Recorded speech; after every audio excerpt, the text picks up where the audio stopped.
Hello everyone, welcome to my YouTube channel UPSC academy. तो आज की जो हमारी वीडियो है वो क्लास 9th एंट्रेंस एग्जाम का जो पेपर है आपका 2020 का, उसको हम कवर करेंगे। इस पेपर की अगर डेट बताऊं तो ये आपकी जो डेट है वो 27 दिसंबर 2020 है। तो इस पेपर को जो है वो आज की इस पूरी वीडियो में हम डिस्कस करेंगे और फुल पेपर डिस्कस करेंगे। तो थोड़ा सा हम जान लेते हैं इस पेपर के बारे में, जो उसके बारे में आपको थोड़ी सी नॉलेज होनी चाहिए। तो ये पेपर जो है उसमें 85 मार्क्स का पेपर होगा और 85 क्वेश्चन यहाँ पर आएंगे। यहाँ पर अगर देखें तो टेस्ट पेपर की जो ड्यूरेशन है वो आपकी कितनी है, 2 आवर्स की ड्यूरेशन है। और यहाँ पर जो है वो बाकी चीजें लिखी हैं OMR सीट के बारे में, और आपको देखो यहाँ पर सब कुछ लिखा है कि आपको क्या क्या लेके आ रहा है, क्या क्या लेके नहीं आना है ना। तो ये चीज आप वीडियो पॉज करके यहाँ पर पढ़ लें। इसमें ये भी लिखा है कि रफ वर्क के लिए आपको लास्ट में जो है वो कुछ स्पेस भी दिया जाता है, ब्लैंक स्पेस। अब यहाँ पर जो 85 क्वेश्चन है उसके बारे में आप पढ़ लें, मैं आपको बता देता हूं। तो यहाँ पर जो है वो आपका जो पेपर होता है, देखो 85 को 2 पार्ट्स में डिवाइड कर लें, 25 एंड 60। ये 25 मैंने क्या डिवाइड किया, ये आपके जो है वो लैंग्वेज के क्वेश्चन आते हैं, मतलब 25 क्वेश्चन आएंगे, 25 मार्क्स के होंगे। तो 85 मार्क्स का 85 क्वेश्चन इसमें आते हैं।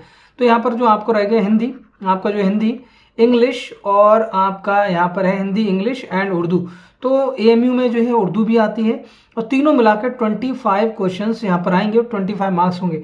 यहाँ पर एक चीज इंपॉर्टेंट है कि यहाँ पर आपको मिनिमम 40% स्कोर करना है।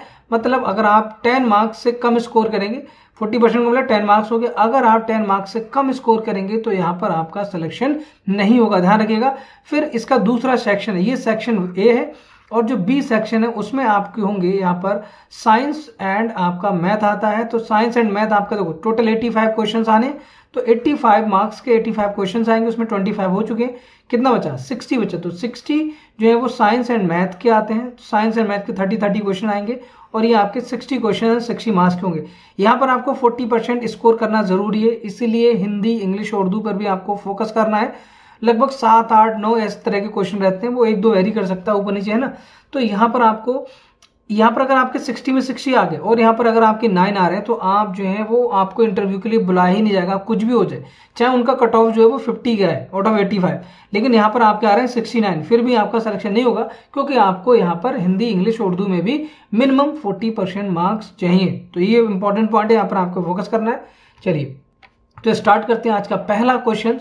यहाँ पर फर्स्ट क्वेश्चन में कह रहे हैं कि अति शब्द का विलोम क्या है। देखो हिंदी में जो है एक तो आपका ग्रामर पोर्शन आएगा, जो आपके पर्यायवाची हैं, विलोम है, इस तरह की चीजें। और दूसरा जो आपकी बसंत बुक है ना, उससे क्वेश्चन आते हैं।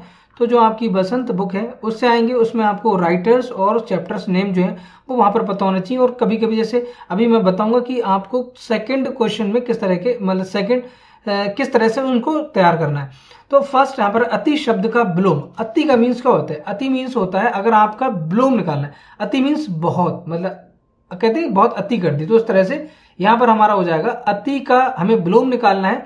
विलोम हमारा क्या होगा, यहाँ पर अल्प होगा। और अति शब्द का अगर मैं सिनोनिम्स निकालूं तो क्या हो जाएगा, हमारा बहु हो जाएगा, है ना, बहु, बहुत, मतलब यहाँ पर। चलिए अब क्वेश्चन नंबर देखो, फर्स्ट का आंसर हमारा क्या हो गया, फर्स्ट का आंसर हमारा A हो जाएगा। सेकंड के लिए अगर हम देखें, यहाँ पर सेकंड क्वेश्चन में अगर आप फोकस करें, क्या लगा, साच बराबर तप नहीं, झूठ बराबर पाप, जाके हृदय साच है ताके हृदय आप। इन पंक्तियों में किस भाषा का प्रयोग किया गया है। तो जब आप चैप्टर पढ़ेंगे तो वहां से आपको ये सारी चीजें पता चलेंगी। इसका मतलब आपको बसंत बुक को पढ़ना जरूरी है। तो यहाँ पर सदुक्कड़ी भाषा का, कौन सी सदुक्कड़ी भाषा का यहाँ पर यूज किया गया है, तो इसका आंसर क्या हो जाएगा, D हो जाएगा। ठीक है, सेकंड का आंसर D है। थर्ड की बात करें, यहाँ पर थर्ड क्वेश्चन की करें, रामचरितमानस की रचना किस भाषा में हुई। तो ये चीज हम बचपन से आपको जो है आगे भी जो है पढ़ने को मिलेगा कि रामचरितमानस जो है, बल्कि आपको ये पॉइंट हमेशा याद रखना चाहिए। तो यहाँ पर जो है वो अवधी भाषा में रामचरितमानस को लिखा गया है, ब्रज भाषा, छत्तीसगढ़, बघेली। तो इसका करेक्ट आंसर हो जाएगा यहाँ पर अवधी, मतलब फर्स्ट आंसर इसका जो है वो करेक्ट है। चलिए फोर्थ देख लेते हैं, कह रहे वसुधा का पर्यायवाची। अब यहाँ पर आपको पर्यायवाची बताना, मतलब सिनोनिम्स बताना है। ठीक है, तो वसुधा का यहाँ पर्यायवाची बताना है। तो वसुधा का पहले आपको मतलब पता होना चाहिए, वसुधा का मीन क्या होता है। तो आप बताएं कि वसुधा का मीनिंग, वैसे आपको वसुधा का बारे में पता होना चाहिए ना क्या, तभी तो आप पर्यायवाची लिखो, क्योंकि वसुधा जो है वो हम जनरली यूज नहीं करते हैं। तो यहाँ पर वसुधा का मतलब होता है पृथ्वी, मतलब अर्थ। हाँ, क्या होता है, अर्थ होता है। और अर्थ का जो सिनोनिम्स है वो हमारा क्या हो जाएगा, यहाँ पर इसका आंसर हमारा फोर्थ का D होगा, मतलब उर्वी हो जाएगा। ठीक है, अब यहाँ पर नव है, अंबर है, भानु है, ये सब चीजें आपको पता होनी चाहिए कि इस किसको कहते हैं। तो जब आप पर्यायवाची याद करोगे, है ना, और जो उसके विलोम शब्द याद करोगे तो सिनोनिम्स एंड एंटोनिम्स याद करोगे, ये इंग्लिश में भी आता है। तो अगर आप इंग्लिश में भी आएगा और इसमें थोड़ा सा उर्दू में भी इसके मीनिंग्स वगैरह इस तरह के आते हैं, लेकिन वो उस लैंग्वेज के हिसाब से है, ठीक है। यहाँ पर अब बात करते हैं क्वेश्चन नंबर 5 की प्रत्यूष शब्द का अर्थ क्या है। तो प्रत्यूष शब्द का अर्थ आपको यहाँ पर पता होना चाहिए। तो प्रत्यूष का मतलब यहाँ पर होगा आपका, अगर आप अंधकार प्रातःकाल नहीं आकाश, तो यह इसका हो जाएगा प्रातःकाल, ठीक है। तो प्रत्यूष शब्द का अर्थ होता है प्रातःकाल होता है, ठीक है। चलिए 6 में कह रहे हैं कि पिता ने पुत्र को पुकारा में कारक क्या होगा। तो पिता ने पुत्र को पुकारा, इसमें कर्म कारक होता है। कौन सा कारक होगा? कर्म कारक होगा। इसका आंसर ए हो जाएगा। नेक्स्ट करें प्रतिदिन शब्द का समास क्या है। तो प्रतिदिन शब्द में जो समास है वो आपको बताना दोगे, तो आपको यहाँ पर ग्रामर पोर्शन है, तो इस ग्रामर पोर्शन को भी आपको पढ़ना है। तो इसमें जो अव्ययीभाव समास होता है प्रतिदिन शब्द के अंदर। चलिए अब यहाँ पर क्वेश्चन नंबर 8 है जो हमारा उर्दू का है, और 8 से लेके आगे देखो टोटल 25, तो 7 क्वेश्चन तो आपके किसके आगे? हिंदी के आगे। अब यहाँ पर मुझे बताओ कि आपको क्या चीज पता होनी चाहिए, हिंदी को कैसे तैयार करोगे। हिंदी में आपको एक ग्रामर पोर्शन याद करना है, ठीक है। ग्रामर में आपको जो है वो आपको जितना भी मतलब संज्ञा क्या होती है, यहाँ पर आपको जितने भी ग्रामर वाले पोर्शन, सिनोनिम्स, एंटोनिम्स, मतलब विलोम और इस तरह के, ठीक है। और आपको जो है वो उसकी बसंत वाली बुक में जो है वो याद तो नहीं करना एग्जैक्टली, लेकिन उसमें एक आइडिया होना चाहिए कि कौन सी पंक्ति कहाँ से बोली गई है ना, कौन सा जो है वो कहाँ से लिखा गया है। तो वो सारी चीजें को प्रीवियस ईयर जितने भी क्वेश्चन आए उन सारे क्वेश्चन में कवर कराऊंगा आने वाले टाइम में, आपको वीडियोस मिलती रहेंगी। चलो हम स्टार्ट करते हैं, उर्दू का पोर्शन जो है उसको स्टार्ट करते हैं। तो यहाँ पर जो हमारा क्वेश्चन है, क्वेश्चन नंबर 8 है, यहाँ पर लिखा है कि मंदरजा जेल शेर के शायर कौन है। मतलब यहाँ पर जो है कह रहे कि निम्नलिखित जो शेर लिखा गया है इसके शायर कौन है। तो यहाँ पर जो आपका शेर लिखा है, उल्टी हो गई सब तदबीरें, तो यहाँ पर इस शेर के जो राइटर हैं, जो शायर हैं, वो कौन है। तो यहाँ पर इसका आंसर क्या हो जाएगा? ए हो जाएगा मीर ताकि मीर। तो इसका जो आंसर हो जाएगा वो आपका फर्स्ट आंसर होगा। तो यहाँ पर आपको ये क्वेश्चन समझ में आ गया होगा। तो इसके जो आंसर है वो ए होगा, ठीक है, मीर ताकि मीर। तो अगर आप इसको इंग्लिश में लिखें तो मीर ताकि मीर, ओके। अब इसका क्वेश्चन नंबर 9 देख लेते हैं। तो क्वेश्चन 9 में कह रहे हैं कुरातुल आइन हैदर का नॉवेल मीन्स होता है यहाँ पर ऑटोबायोग्राफी। मेरे भी सनम खाने, तो ये इनका ऑटोबायोग्राफी थी। कह रहे हैं किस सन में शाये हुआ। शाये मीन्स मतलब प्रिंट हुआ, किस सन में ये प्रिंट हुआ। तो इसका आंसर आपका हो जाएगा 1949। तो ये 1949 में प्रिंट हुआ या शाये हुआ, या फिर बोल सकते हैं कि पब्लिश हुआ। तो क्वेश्चन नंबर 10 देख लेते हैं। क्वेश्चन नंबर 10 में कह रहे हैं कि अलीगढ़ मुस्लिम यूनिवर्सिटी के पहले रजिस्ट्रार कौन थे। तो इसमें आपके पास 4 ऑप्शन है। तो इसका करेक्ट ऑप्शन जो है वो आपका ये हो जाएगा, डी वाला, सज्जाद हैदर इलरम, ठीक है। तो इसका आंसर क्या हो जाएगा? डी इसका करेक्ट आंसर होगा। तो इसमें नेक्स्ट क्वेश्चन नंबर 11 हमारा है कि गांधी जी जनूबी अफ्रीका में क्या काम करते थे। तो गांधी जी का जो प्रोफेशन था उसके बारे में पूछ रहे हैं। तो इसका आंसर जो हो जाएगा बी हो जाएगा, वकालत, ठीक है। तो गांधी जी जो है वो पेशे से कौन थे? वकील थे, तो वो वकालत ही करेंगे। अब नेक्स्ट क्वेश्चन हमारा 12 है। 12 क्वेश्चन को देख लेते हैं। साथ सफर करने वाले का मुरक्कब लिखिए, है ना, ये आपको यहाँ पर बताना है। तो इसका जो करेक्ट आंसर हो जाएगा वो आपको लिखना है हम सफर। तो यहाँ पर हमारा आंसर क्या होगा? इसका करेक्ट आंसर हो जाएगा बी हमारा क्या यहाँ पर बी है, बी हमारा 12 का बी आंसर हो जाएगा। और नेक्स्ट क्वेश्चन देख लेते हैं। क्वेश्चन नंबर 13 यहाँ पे देख रहे हैं अल्लामा इकबाल की पैदाइश कब हुई थी। तो अल्लामा इकबाल की पैदाइश मतलब उनकी डेट ऑफ बर्थ यहाँ पर पूछ रहे हैं। तो यहाँ पर हमारा आंसर है 1877। तो 1877 में अल्लामा इकबाल की पैदाइश कब हुई थी, है ना। तो वो उसका आंसर क्या हो जाएगा? यहाँ पर 1877 हो जाएगा। अब क्वेश्चन नंबर 14 देख लेते हैं। तो यहाँ पर एक मुहावरा दिया है, ये मुहावरे का नाम है। मुहावरा में कह रहे हैं कि लफ्ज़े आग बबूला होना क्या है। तो लफ्ज़े आग बबूला होना एक मुहावरा है। तो इसका करेक्ट आंसर जो हमारा हो जाएगा यहाँ पर लफ्ज़े आग बबूला होना क्या है। तो इसका करेक्ट आंसर होगा हमारा डी हो जाएगा, ये क्या है? मुहावरा है, ठीक है। तो यहाँ पर देखो बहुत बेसिक है, लेकिन उर्दू ऐसे ही थोड़ा सा आपको टफ लग सकता है। तो इसका आपको ख्याल रखना है कि आपको जो है वो थोड़ी सी बेसिक जो है वो रीडिंग आनी चाहिए, थोड़ी सी आपको जो है मीनिंग्स वगैरह आने चाहिए। यहाँ पर क्वेश्चन नंबर 15 देख लेते हैं। यहाँ लिखा है मंदरजा झील में से एक अजाफत की तारीफ कीजिए। तो यहाँ पर जो अजाफत है, ठीक है। तो इसका मतलब होगा कि जब भी हम दो वर्ड्स के बीच में या दो सेंटेंस के बीच में जो एक कनेक्शन होता है, जैसे हम बोले कि किताबे अतीक, तो अतीक की किताब है ना, तो जो बे आ रहा है किताबे अतीक, तो इस तरह से जो है वो अतीक की किताब। तो इस तरह से जो कनेक्शन होता है दो वर्ड्स के बीच में, दो सेंटेंस के बीच में, तो उसको हम बोलते हैं अजाफत। तो यहाँ पर इसका आंसर जो हो जाएगा वो हमारा क्या हो जाएगा, यहाँ पर सी इसका करेक्ट आंसर होगा। तो अब हम नेक्स्ट करते हैं। तो नेक्स्ट हमारा हो जाएगा यहाँ पर 16, जो देखो ये हमारा उर्दू का पोर्शन हो गया। तो आपको उर्दू में एक या दो क्वेश्चन ऐसे थे जो आपको थोड़े से टफ लगे, अदरवाइज जो 15 क्वेश्चन आए शुरू के हिंदी और उर्दू के, उसमें आपको काफी आसान से मिलने वाले हैं। लेकिन अगर आप बेसिक्स पढ़ लेंगे तब आपके लिए फायदा होगा। अब हम बात करते हैं क्वेश्चन नंबर 16 की। ये भी बहुत ही आसान से क्वेश्चन है यहाँ पर। अब यहाँ करें कि यहाँ पर आपको फिल इन द ब्लैंक्स भरना है, ठीक है। जो ब्लैंक्स है उसको आपको फिल करना है यहाँ पर। अगर यहाँ पर आप ध्यान से देखें तो फर्स्ट में करें shall I fear but once who hurt me, तो हु है और यहाँ पर आई है। तो इसके लिए आपको यहाँ पर क्या आना चाहिए, हुम आएगा, हु आएगा, विच आएगा या हुज आएगा।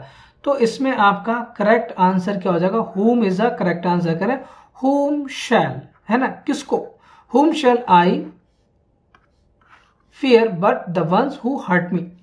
अब 7 क्वेश्चन देख लें तो इसका आंसर क्या हो जाएगा, बी आपका करेक्ट आंसर होगा। अगर हम 17 क्वेश्चन की बात करें तो करें I saw him the bakers, bakers, तो इसमें आपको जो आपके प्रपोजिशंस है वो आपको फिल करना है। तो इसका करेक्ट प्रपोजिशन क्या हो जाएगा, आपका ए हो जाएगा, जो आपका एट है। तो यहाँ पर करेक्ट आंसर क्या आएगा, हमारा एट आएगा, ठीक है। अब यहाँ पर हम 18 क्वेश्चन की बात करें तो 18 क्वेश्चन में अगर हम देखें तो कह रहे हैं कि the synonyms of the word gradually. तो ग्रेजुअली का आपको सिनोनिम्स यहाँ बताना है। तो ग्रेजुअली मतलब होता है कि आप धीरे धीरे धीरे ऊपर जा रहे हैं, तो उसको बोलते हैं ग्रेजुअली। तो इसको बोलेंगे, इसका सिनोनिम्स हो जाएगा स्लोली। तो इसका करेक्ट आंसर ए हो जाएगा। नेक्स्ट देख लेते हैं कि she has been waiting for you, लिखा 3 आवर्स। तो 3 is a period of time, तो 3 आवर्स। तो यहाँ पर आपका जो करेक्ट आंसर होगा वो क्या होना चाहिए बताइए, फ्रॉम होगा, फॉर होगा, सिंस।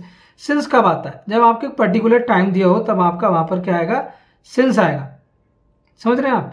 और यहां पर आपका आंसर, अब यहां अगर आप ध्यान से देखें तो आपका आंसर क्या हो जाएगा, फॉर 3 ईयर्स, ठीक है, क्या हो जाएगा, फॉर 3 आवर्स, ठीक है। चलिए अब 20 करें कि antonyms of the word amateur. तो एमेच्योर का आपको जो है वो एंटोनिम्स बताना है, उसका अपोजिट बताना है। तो इसका आपका अपोजिट जो हो जाएगा वो आपका क्या हो जाएगा, प्रोफेशनल, है ना, प्रोफेशनल हो जाएगा। अब यहाँ पर एमेच्योर का मतलब होता है कि अगर आप कोई काम कर रहे हैं तो बहुत मजे ले रहे हैं, इस तरह का वर्ड है ना। तो प्रोफेशनलिज्म, जो प्रोफेशनल, आप जब प्रोफेशनल वर्क, जो प्रोफेशनल होते हैं वो अपने काम को जो है वो सीरियसली लेते हैं, ठीक है, वो ज्यादा मजाक नहीं करते, इस तरह का। देखिए लास्ट सैटरडे आर स्कूल करें कि फॉर द समर वेकेशन। तो यहाँ पर हमारा क्या आएगा, तो लास्ट सैटरडे मतलब ये पास्ट की बात कर रहे हैं, तो यहाँ पर हमारा हो जाएगा क्लोजेज होगा, will close is closing, no, तो ये प्रेजेंट में भी नहीं है, क्लोजेस। तो यहाँ पर हमारा हो जाएगा क्लोज्ड। इसका करेक्ट आंसर क्या होगा, क्लोज, जो आपका बी आंसर है। इसका करेक्ट आंसर क्या हो जाएगा, बी हो जाएगा। अब 22 का बताना है, कह रहे हैं कि the plural of father in law. तो फादर इन लॉ का आपको प्लूरल यहाँ बताना है, फादर इन लॉ। तो फादर इन लॉ का प्लूरल होगा fathers in law, fathers in law. तो इसका आंसर फादर्स इन लॉ, देखो कौन सा है, इसका आंसर फादर्स इन लॉज नहीं होगा, इन लॉ होगा, इसमें लॉज है, ये गलत हो जाएगा, है ना। ये आपका फादर इन लॉज, ये भी गलत हो जाएगा। फादर्स ये अपस्ट्रॉफी वाला नहीं आता है, तो इसका करेक्ट आंसर आपका क्या होगा, सी होगा। तो 22 का क्या है, सी है। चलिए नेक्स्ट देख ले रहे हैं, कहने की यहाँ पर सिलेक्ट द करेक्ट वर्ब। तो ये आपका, तो आपको इसमें आपको ध्यान रखना है कि आपको इंग्लिश जब पढ़े तो इंग्लिश में आपकी जो बुक है उसमें आप जो कंटेंट वाला पेज है उसको आप कर लें, मतलब आपको चैप्टर्स के नेम एंड उसके राइटर्स याद होने चाहिए, प्लस आपको यहाँ पर ग्रामर पोर्शन, सिनोनिम्स, एंटोनिम्स यहाँ भी आए और हिंदी में भी आए थे। कहने कि the horse and the carriage at door, ठीक है। तो यहाँ पर देखो इसका आंसर आर भी हो सकता है, लेकिन यहाँ पर इन्होंने जो दे रखा है वो इनका इज भी हो सकता है, ठीक है। तो यहाँ पर इनके अकॉर्डिंग जो है मोस्ट अप्रोप्रिएट, जो आप मैं एएमयू की ऑफिशियल की देखूँ आंसर की, तो उसमें इज वाला जो है वो करेक्ट लगा रखा है। तो आप यहाँ पर क्या लिखेंगे, इज लिखेंगे, ये ऑफिशियल, ठीक है। कुछ सेंटेंस ऐसे हैं जहां पर आपको जो पर्टिकुलर वही चीजें लिखनी होती है, तो यहाँ पर इसका आंसर क्या हो जाएगा, इज हो जाएगा। चलिए अब क्वेश्चन नंबर 24 देख लेते हैं। करें आपको चूज द करेक्ट सेंटेंस। तो इसको आपको इसमें से आपको करेक्ट सेंटेंस जो है वो चूज करना है। कह रहा 4 years पास्ड सिंस, ठीक है, 4 years passed since my uncle has died, no, गलत हो जाएगा। 4 years have passed since my uncle died. देखो तो यहाँ पर अगर आप ध्यान से देखें तो यहाँ पर आपका करेक्ट आंसर जो है वो आपका बी हो जाना चाहिए। तो यहाँ पर लगा दो, कह रहे सिंस 4 years हैव, ये चीज 4 years have passed since my uncle died, ठीक है। यह कह रहे हैं कि Rahul thought a lot about his brother told him. तो यहाँ पर आपका जो है वो करेक्ट आंसर क्या होता है, कह रहे हैं कि राहुल थॉट, राहुल ने सोचा, अ लॉट, राहुल जो है वो about what his brother told him, तो उसके ब्रदर ने जो भी उसको बोला, उस राहुल ने उसके बारे में बहुत सोचा। तो यहाँ पर विच his brother, that his brother, how his brother, तो इसमें जो करेक्ट आंसर हो जाएगा 25 का यहाँ पर वो क्या हो जाएगा आपका सी होगा। वॉट, वॉट आएगा यहाँ पर, क्या आएगा, वॉट हिज ब्रदर, उसके ब्रदर ने जो भी उससे कहा है ना, तो उसको बताया, उसके बारे में राहुल ने काफी सोचा। तो क्वेश्चन नंबर 26 से आगे वाले जितने भी हमारे पार्ट्स हैं वो हमारे मैथमेटिक्स और साइंस का पार्ट होगा। तो पहले हमारा मैथमेटिक्स का है, तो मैथमेटिक्स यहाँ से स्टार्ट होती है। क्वेश्चन नंबर 26 अगर आप देखें ध्यान से तो इसमें थोड़ा सा टाइम लग सकता है क्योंकि मैं एक एक चीज आपको एक्सप्लेन करूंगा, तो वीडियो थोड़ी सी लंबी हो सकती है क्योंकि 85 क्वेश्चन से सबको समझाना है अब, है ना। तो यहाँ पर हम बात कर रहे हैं फैक्टराइजेशन ऑफ m की पावर 5 माइनस, आपको इसके फैक्टराइजेशन करना है m की पावर 5 माइनस 16 m की पावर 3। देखो ये जितना भी आपका 8 क्लास का मैथ है ये बहुत काम का है और आने वाले जो आपके 9, 10th, 11th, 12th हर जगह ये आपके लिए बेनिफिशियल होगा, ठीक है। तो यहाँ से अब ध्यान दें इसको, तो यहाँ से क्या, यहाँ m की पावर 3 है, m की पावर 5 है, तो m की पावर 5 को क्या मैं लिख सकता हूँ m की पावर 3 इंटू m की पावर 2, जिससे कि मैं m की पावर 3 को दोनों जगह से मैं यहाँ और यहाँ से दोनों जगह से मैं क्या कॉमन ले सकता हूँ, ठीक है। तो m की पावर 3 मैंने कॉमन ले लिया, तो यहाँ से बचेगा m स्क्वायर माइनस 16 बचेगा। अब यहाँ पर m की पावर 3 बाहर ही रहेगा और देखो यहाँ m स्क्वायर है, मतलब m स्क्वायर ऐसे लिख ले रहे हैं और ये आपका क्या होगा 4 स्क्वायर हो गया। अब आपको याद आना चाहिए कि a square minus B square क्या होता है, a square minus B square क्या होगा, a plus B and a मतलब इंटू a माइनस बी, ये हमारा हो जाएगा यहाँ पर, ठीक है। तो जब इसको सॉल्व करेंगे तो ये हमारा हो जाएगा m की पावर 3 और ये हमारा है m माइनस 2 और यहाँ हो जाएगा m plus 2, sorry m minus 4 and m plus 4, क्योंकि a यहाँ पर क्या है, ये हमारा a है और ये हमारा b है, तो यहाँ पर 4 है, b की वैल्यू कितनी है तो m minus 4 and m plus 4। अगर यहाँ पर अगर आप ध्यान देंगे तो हमारा कौन सा ऑप्शन हो जाएगा, इसका ए ऑप्शन ही जो है वो करेक्ट आंसर यहाँ पर होगा, ठीक है। चलो अब 27 क्वेश्चन देखनी, थोड़ा सा टफ क्वेश्चन है, आप बोल सकते हो कि ये आपके क्लास 8 की अगर आप एनसीईआरटी करोगे तो ये क्वेश्चन करना आपके लिए थोड़ा सा मुश्किल हो जाएगा। अगर आपने अच्छे से किया तो आप कर भी सकते हैं, लेकिन ये क्वेश्चन थोड़ा सा टफ क्वेश्चन, ठीक है। तो इसका डायग्राम मैं यहाँ पर बना रहा हूँ और दोबारा हम इसको करते हैं। 1 मिनट, ये क्या हो गया यहाँ पर इतना, 1 मिनट, इसको मैं इरेज कर देता हूँ पहले और मैं इसका डायग्राम बना लूँ पहले, ठीक है। तो हमने यहाँ पर इसको डायग्राम बना रहे हैं इसका ट्रायंगल का और उसके बाद इसको करते हैं। तो यहाँ पर हमसे h की वैल्यू पूछी है ना, किसकी वैल्यू, h की वैल्यू इन्होंने यहाँ पर पूछी है। अब यहाँ पर जब ये डायग्राम आप बनाएंगे, ये हो गया आपका, और उसके बाद आपका हो जाएगा ये आपका b है और इसके बाद इससे आपको इस पर परपेंडिकुलर ड्रॉ करना है, ठीक है। तो यहाँ पर ये आपका क्या है, ये आपका परपेंडिकुलर है और ये आपका यहाँ पर परपेंडिकुलर है, ठीक है। तो ये क्वेश्चन जो है वो अच्छा क्वेश्चन है, ध्यान रखिएगा इस चीज का। तो यहाँ पर हमारा है a, this one is D, ये हमारा क्या है b और यहाँ पर कितना है c। ध्यान रखना ये कितना है, ये है हमारा 6 सेंटीमीटर और ये पूरी वैल्यू कितनी है 12 सेंटीमीटर है और दिस वैल्यू इज 8 सेंटीमीटर, ठीक है। तो यहाँ पर ये क्या है, पाइथागोरस थ्योरम। तो सबसे पहले मैं निकाल लेता हूँ किसकी वैल्यू, मैं पहले डी की वैल्यू यहाँ पर निकाल लेता हूँ। तो डी की वैल्यू निकालना आसान है, कैसे निकालेंगे, देखो यहाँ पर पाइथागोरस थ्योरम लगा देंगे, किसमें, एडीसी में, किसमें, ट्राइंगल एडीसी के अंदर आप कौन सी थ्योरम लगाएंगे, पाइथागोरस थ्योरम लगाएंगे। तो क्या हो जाएगा आपका मास हो जाएगा एडी स्क्वायर प्लस आपका D C square is equal to आपका ए सी स्क्वायर होगा। यहाँ से एडी स्क्वायर, देखो एडी स्क्वायर जब आप निकालेंगे तो 8 का स्क्वायर हो जाएगा प्लस हमें क्या चाहिए, हमें डी सी स्क्वायर चाहिए, तो डी सी स्क्वायर ऐसे लिख लो आप। 12 का स्क्वायर करोगे ये 144 हो गया, 144, 8 का स्क्वायर 64, इधर आके माइनस हो जाएगा, ये आपका कितना हो रहा है, ये आपका 80 बचेगा। तो डी सी स्क्वायर की वैल्यू 80 और डी सी की वैल्यू जब आप निकालोगे तो ऐसे हो जाएगा √80, इसको हम लिख सकते हैं 4, 16 × 5 जो होगा ना तो 4√5 लिख सकते हैं। मतलब ये जो वैल्यू आ रही है वो कितनी आ रही है आपकी 4√5। यहाँ पर थोड़ी सी कैलकुलेशन टफ है इसलिए करूँगी, थोड़ा सा लेंथी क्वेश्चन है।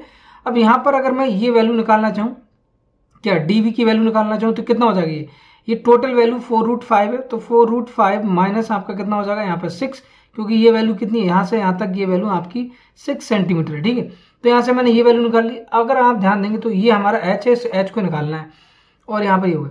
अब यहाँ से अगर मैं निकालूं तो ट्राइंगल एबीसी, अब ध्यान से सुनना इस चीज को, ठीक है, कि ट्राइंगल एबीसी का एरिया जो होगा, देखो जो मैं लिख रहा हूँ उसको ध्यान से समझना। Area of triangle ADC, area of triangle ADC क्या होगा, नॉर्मल ट्राइंगल का एरिया क्या होता है 1/2 बेस इंटू हाइट होता है, यही होता है।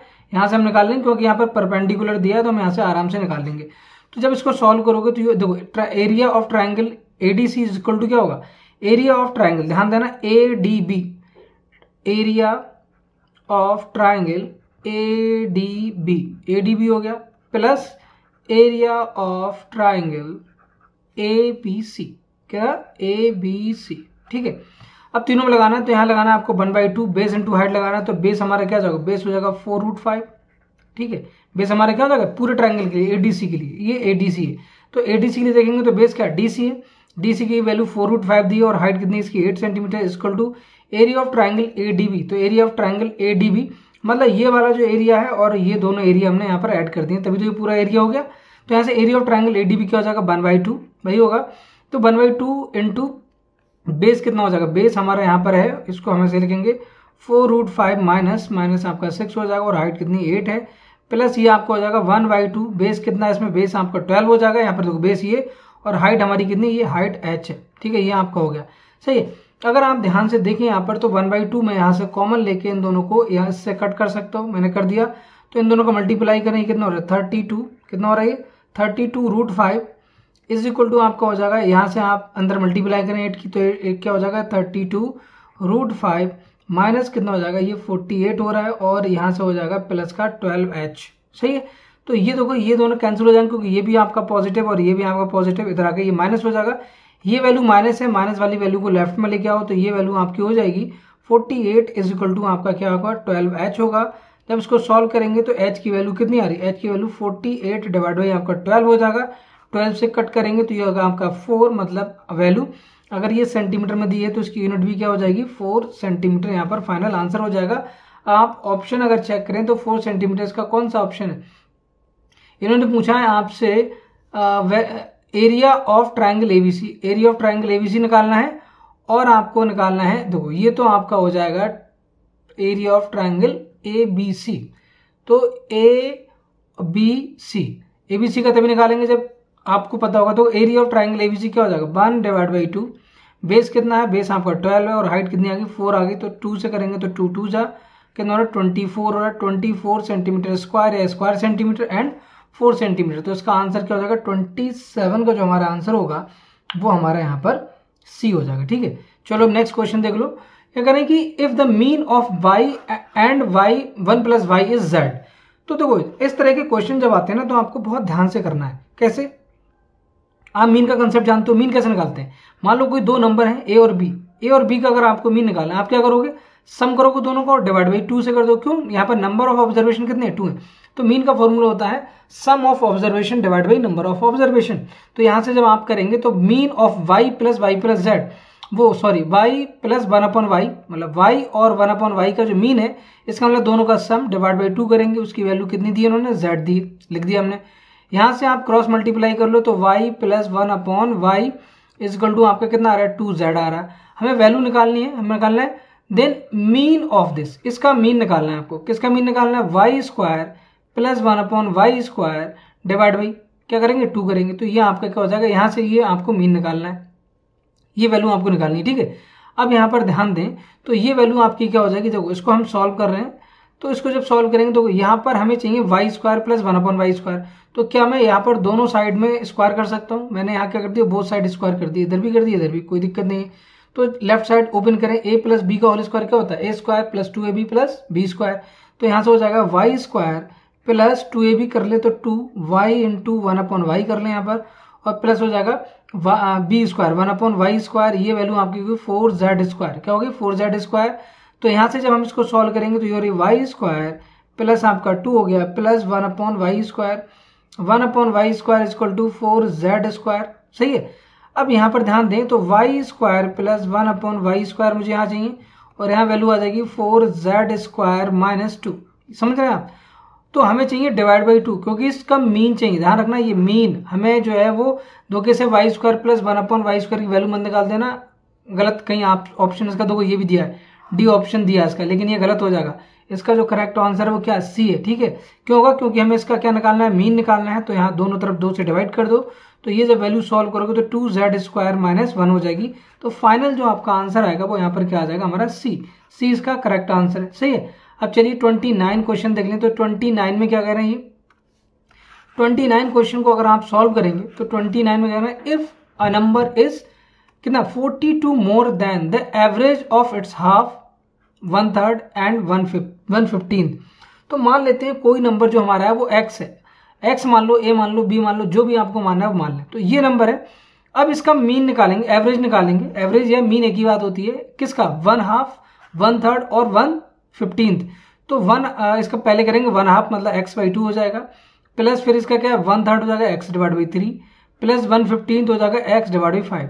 अब इसका मीन निकालेंगे मतलब इन दोनों का हमने क्या कर दिया, सम कर दिया। तो 3 नंबर्स दिए, मतलब ये 3 ऑब्जर्वेशन है। तो सम ऑफ ऑब्जर्वेशन कितना होगा, सम ऑफ ऑब्जर्वेशन ऊपर हो गया, नंबर ऑफ ऑब्जर्वेशन 3 है। तो इसका जो मीन है, कह रहे हैं कि if a number is 42 more than the average, जो इनका एवरेज है उससे भी 42 मोर है, तो यहाँ पर x की वैल्यू इधर लिख लेंगे। सही है। तो यहाँ पर ये जो मीन आ रहा है हमारा, ये वाली मीन की वैल्यू जो आ रही है, इस मीन से ये वाला जो नंबर है वो कितना ज्यादा है, ये नंबर जो है वो आपका 42 ज्यादा है। समझे? तो 42 इधर आप किधर ऐड करेंगे, मीन तरफ ऐड करेंगे, तभी तो इक्वल होगा। जो नंबर है, इस नंबर की वैल्यू जो है इसके मीन से, मतलब ये जो वैल्यू है इससे 42 ज्यादा है, ये कह रहे हैं। ठीक है। अब आपको x की वैल्यू निकालनी है, तो x इक्वल टू हमारा यहाँ पर हो जाएगा। देखो आराम से सॉल्व करते हैं, अदरवाइज यहाँ गलती हो सकती है आपसे। ठीक है। कैसे आप करेंगे, देखो मैं इस x को इधर लिख रहा हूँ और बाकी टर्म जो है इधर लिख रहा हूँ। तो पहले मैं इसको सॉल्व कर ले रहा हूँ। यहाँ पर हम ऊपर जो न्यूमरेटर है उसमें एलसीएम लेंगे तो 15 हो जाएगा। 15 एलसीएम नहीं आएगा, यहाँ पे कितना आएगा, 15 नहीं होगा, यहाँ होगा 30, क्योंकि आपका 2 भी है। तो यहाँ पर एलसीएम हो गया आपका 30 एलसीएम लेंगे तो कितना हो जाएगा 15x और ये आपका 10x और ये आ जाएगा आपका 2x। ठीक है। और ये आपका कितना है 3 और इसके डिवाइड बाई 1 होगा और यहाँ पर कितना होगा प्लस का 42। ठीक है। अब यहाँ पर जब इसको सॉल्व करेंगे तो ये हो जाएगा आपका 15 प्लस 10 कितना होगा 25 प्लस 2 27x डिवाइड बाई आपका 30 और इंटू ये हो जाएगा आपका 1 डिवाइड बाई कितना हो जाएगा, ये आपका 1/3 हो जाएगा। क्योंकि जब ये ऊपर जाएगा, जब मल्टीप्लाई में करो कोई डिवीजन में, तो ये रिवर्स हो जाएगा। प्लस का आपका कितना हो रहा है 42, तो ये आपका आ रहा है 3 9 जा हो रहा है ना, 3 3 जा एंड 3 10 जा। ठीक है। इस तरह से सॉल्व करेंगे तो ये आपका है 42 है। ठीक है। यहाँ पर ये वैल्यू किसके बराबर है, ये वैल्यू सारी आपकी x के बराबर आ रही है। किसकी? x के बराबर। तो x इक्वल टू आपका कितना हो गया यहाँ से, तो 3x डिवाइड बाई आपका 10 और ये आपकी हो रही है 42। सही है। अब देखो इस वाले उसको इधर लेके आओ आप 3x को, क्योंकि x minus 3x divide by 10 करेंगे, क्योंकि हमें वैल्यू किसकी निकालनी है, x की निकालनी है। तो यहाँ से हमारा हो जाएगा ये 10x minus 3x divide by आपका 10 हो गया। यहाँ पर मैंने 10 एलसीएम ले लिया। ठीक है। 42। तो अब इसको जब सॉल्व करेंगे तो हमारी वैल्यू क्या हो जाएगी, देखो जब इसको सॉल्व करेंगे तो ऊपर आ रहा है 7x और डिवाइड बाई आपका 10 हो गया, तो इज इक्वल टू आपका 42। 7 6 जा 42। तो ये वैल्यू आपकी x डिवाइड बाई 10 की वैल्यू 6 होगी। क्रॉस मल्टीप्लाई करो तो x की वैल्यू कितनी आ रही है 60 आ रही है। मतलब जो वैल्यू है वो कितनी है 60 है। कितनी है 60। अब इसका अगर आपको वेरीफाई भी करना है तो वहां पर रख के देख लें आप कि वेरीफाई होके सही आ रहा है कि नहीं आ रहा है। ठीक है। तो इसका आंसर कितना हो जाएगा, ये आपका 60 आ रहा है। क्वेश्चन नंबर 29 है, तो 29 का आपका ऑप्शन बी जो है वो करेक्ट ऑप्शन है यहाँ पर बी। ठीक है।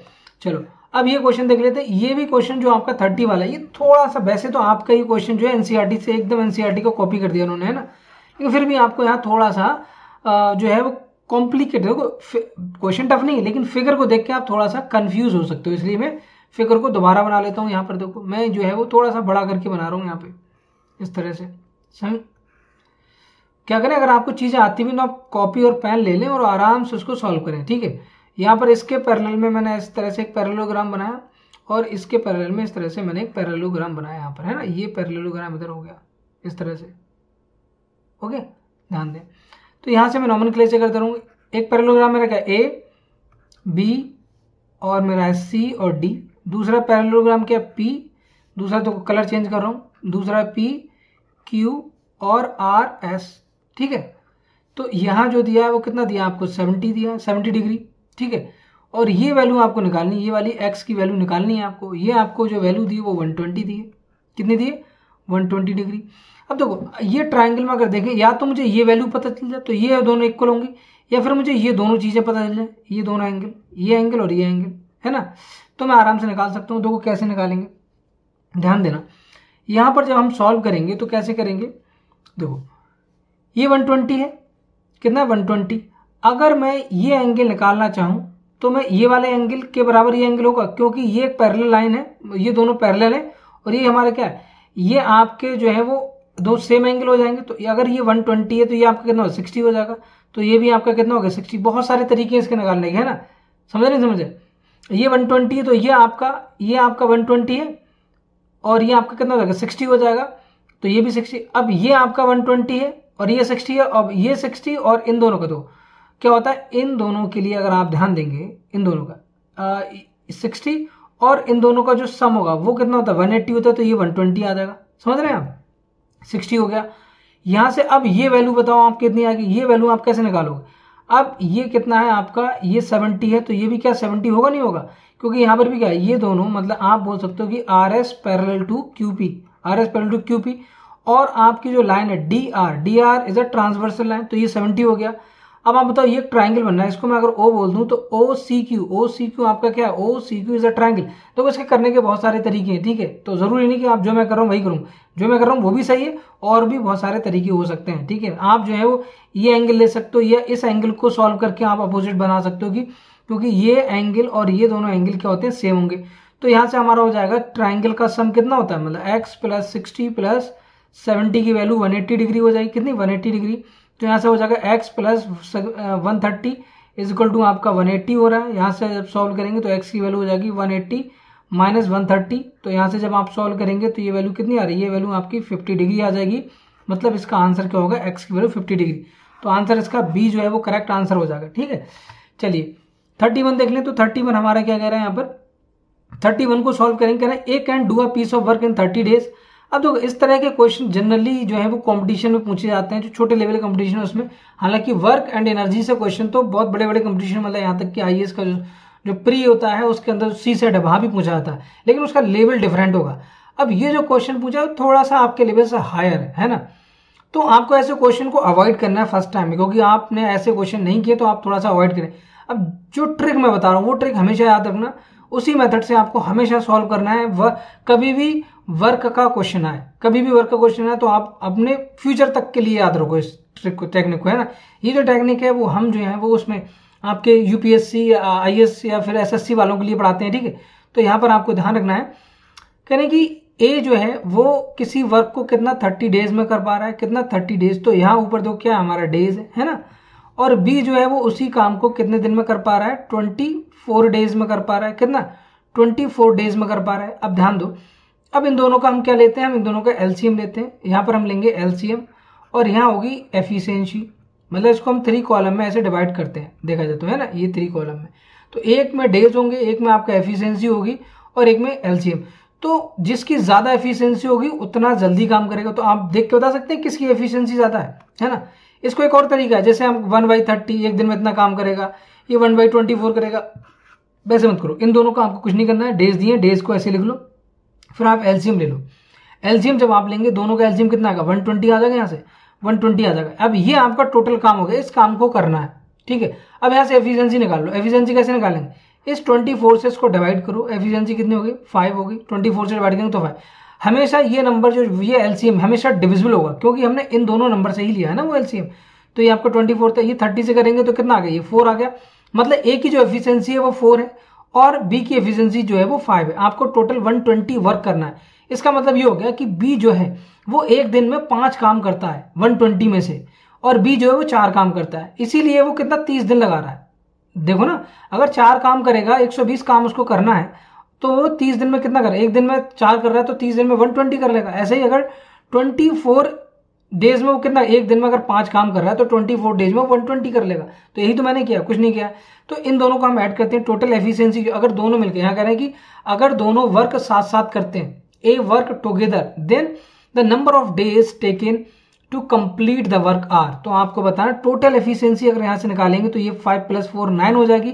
हमें जो काम करना है वो 120 करना है, और एक दिन में 9 वर्क कर रहे हैं तो कितने टाइम लगेगा, कितना टोटल टाइम लगेगा, दोनों मिलकर करेंगे। मतलब अभी तक बी जो है वो 5 कर रहा था एक दिन में, ए जो है वो 4 कर रहा था, दोनों मिलकर करेंगे तो 9 काम करेंगे, 120 करना है आपको। तो यहाँ से जब इसको डिवाइड करोगे तो 9 1 जा आपका 9 हो गया, 30 बचा, तो 9 3 जा 27 और 3 / 9, तो 13 डेज और आपका हो जाएगा 1/3। तो 13 होल 1/3 आपका आ जाएगा। यहाँ पर बी जो है वो करेक्ट आंसर। तो मैं आपको 1/30 से करके दिखा सकता, 1/24 से, लेकिन मत करो आप, है ना।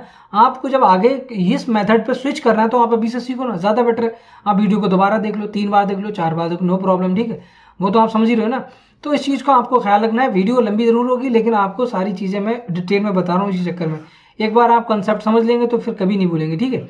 तो क्या करें, ABCD इज अ डायग्राम। अब ये क्वेश्चन जो है क्लास 9th का है, अब आपको ये क्वेश्चन 9th का दे दिया, तो ऐसे क्वेश्चन आपको देखो, जब तक प्रीवियस ईयर क्वेश्चन नहीं लगाएंगे आप नहीं सीख पाएंगे सारी चीजें, ठीक है। तो यहाँ पर ABCD is a diameter of a circle of a radius 6 centimetre इसकी रेडियस। अब AB BC और CD जो आपका सेम है, AB BC CD आपका सेम है यहाँ पर। अब देखो यहाँ पर जो है वो एक मैं बड़ा सा डायग्राम बनाऊंगा, यहाँ तो आपको ज्यादा समझ में नहीं आएगा, तो उसके लिए मैं जो है एक पहले बना लेता हूँ सर्किल। तो सर्किल पहले बना ले रहे हैं। सर्किल हम जो है, एक मिनट यहाँ पर बनाते हैं। ये मैं जो है वो सर्किल बना रहा हूँ इतना बड़ा, ठीक है। तो ये हमारा सर्किल हो गया। इसको एक मिनट ऐसे कर लेते हैं, ठीक है। अब ध्यान दें, तो यहाँ पर ये है मेरी क्या, डायमीटर, ये मेरी डायमीटर हो गई, ठीक है। तो इस डायमीटर का नाम है यहाँ पर ए, कलर चेंज कर लो एक मिनट, ए, और ये आपका डी है, और यहाँ पर कहीं बी है, और ये आपका सी है। तो ये आपका बी हो गया और ये आपका क्या हो गया, सी हो गया, ठीक है। और ये इसका सेंटर है।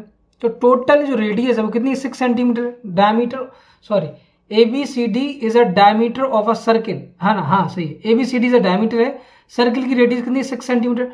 रेडियस टोटल यहाँ से लेकर यहाँ तक देखें 6 है, कितनी है, 6। तो ये आपकी कितनी हो जाएगी, यहाँ से यहाँ तक अगर देखें तो ये आपकी 4 हो जाएगी, नहीं हो जाएगी, मतलब डायमीटर कितनी होगी, डायमीटर 12 हो गई। तो 12 को 3 पार्ट में डिवाइड कर लो, क्योंकि यहाँ दिया AB = BC = CD, मतलब ये जो AB मतलब यहाँ से लेके यहाँ तक AB BC और CD जो आपके क्या है, वो तीनों क्या है, इक्वल है, ठीक है।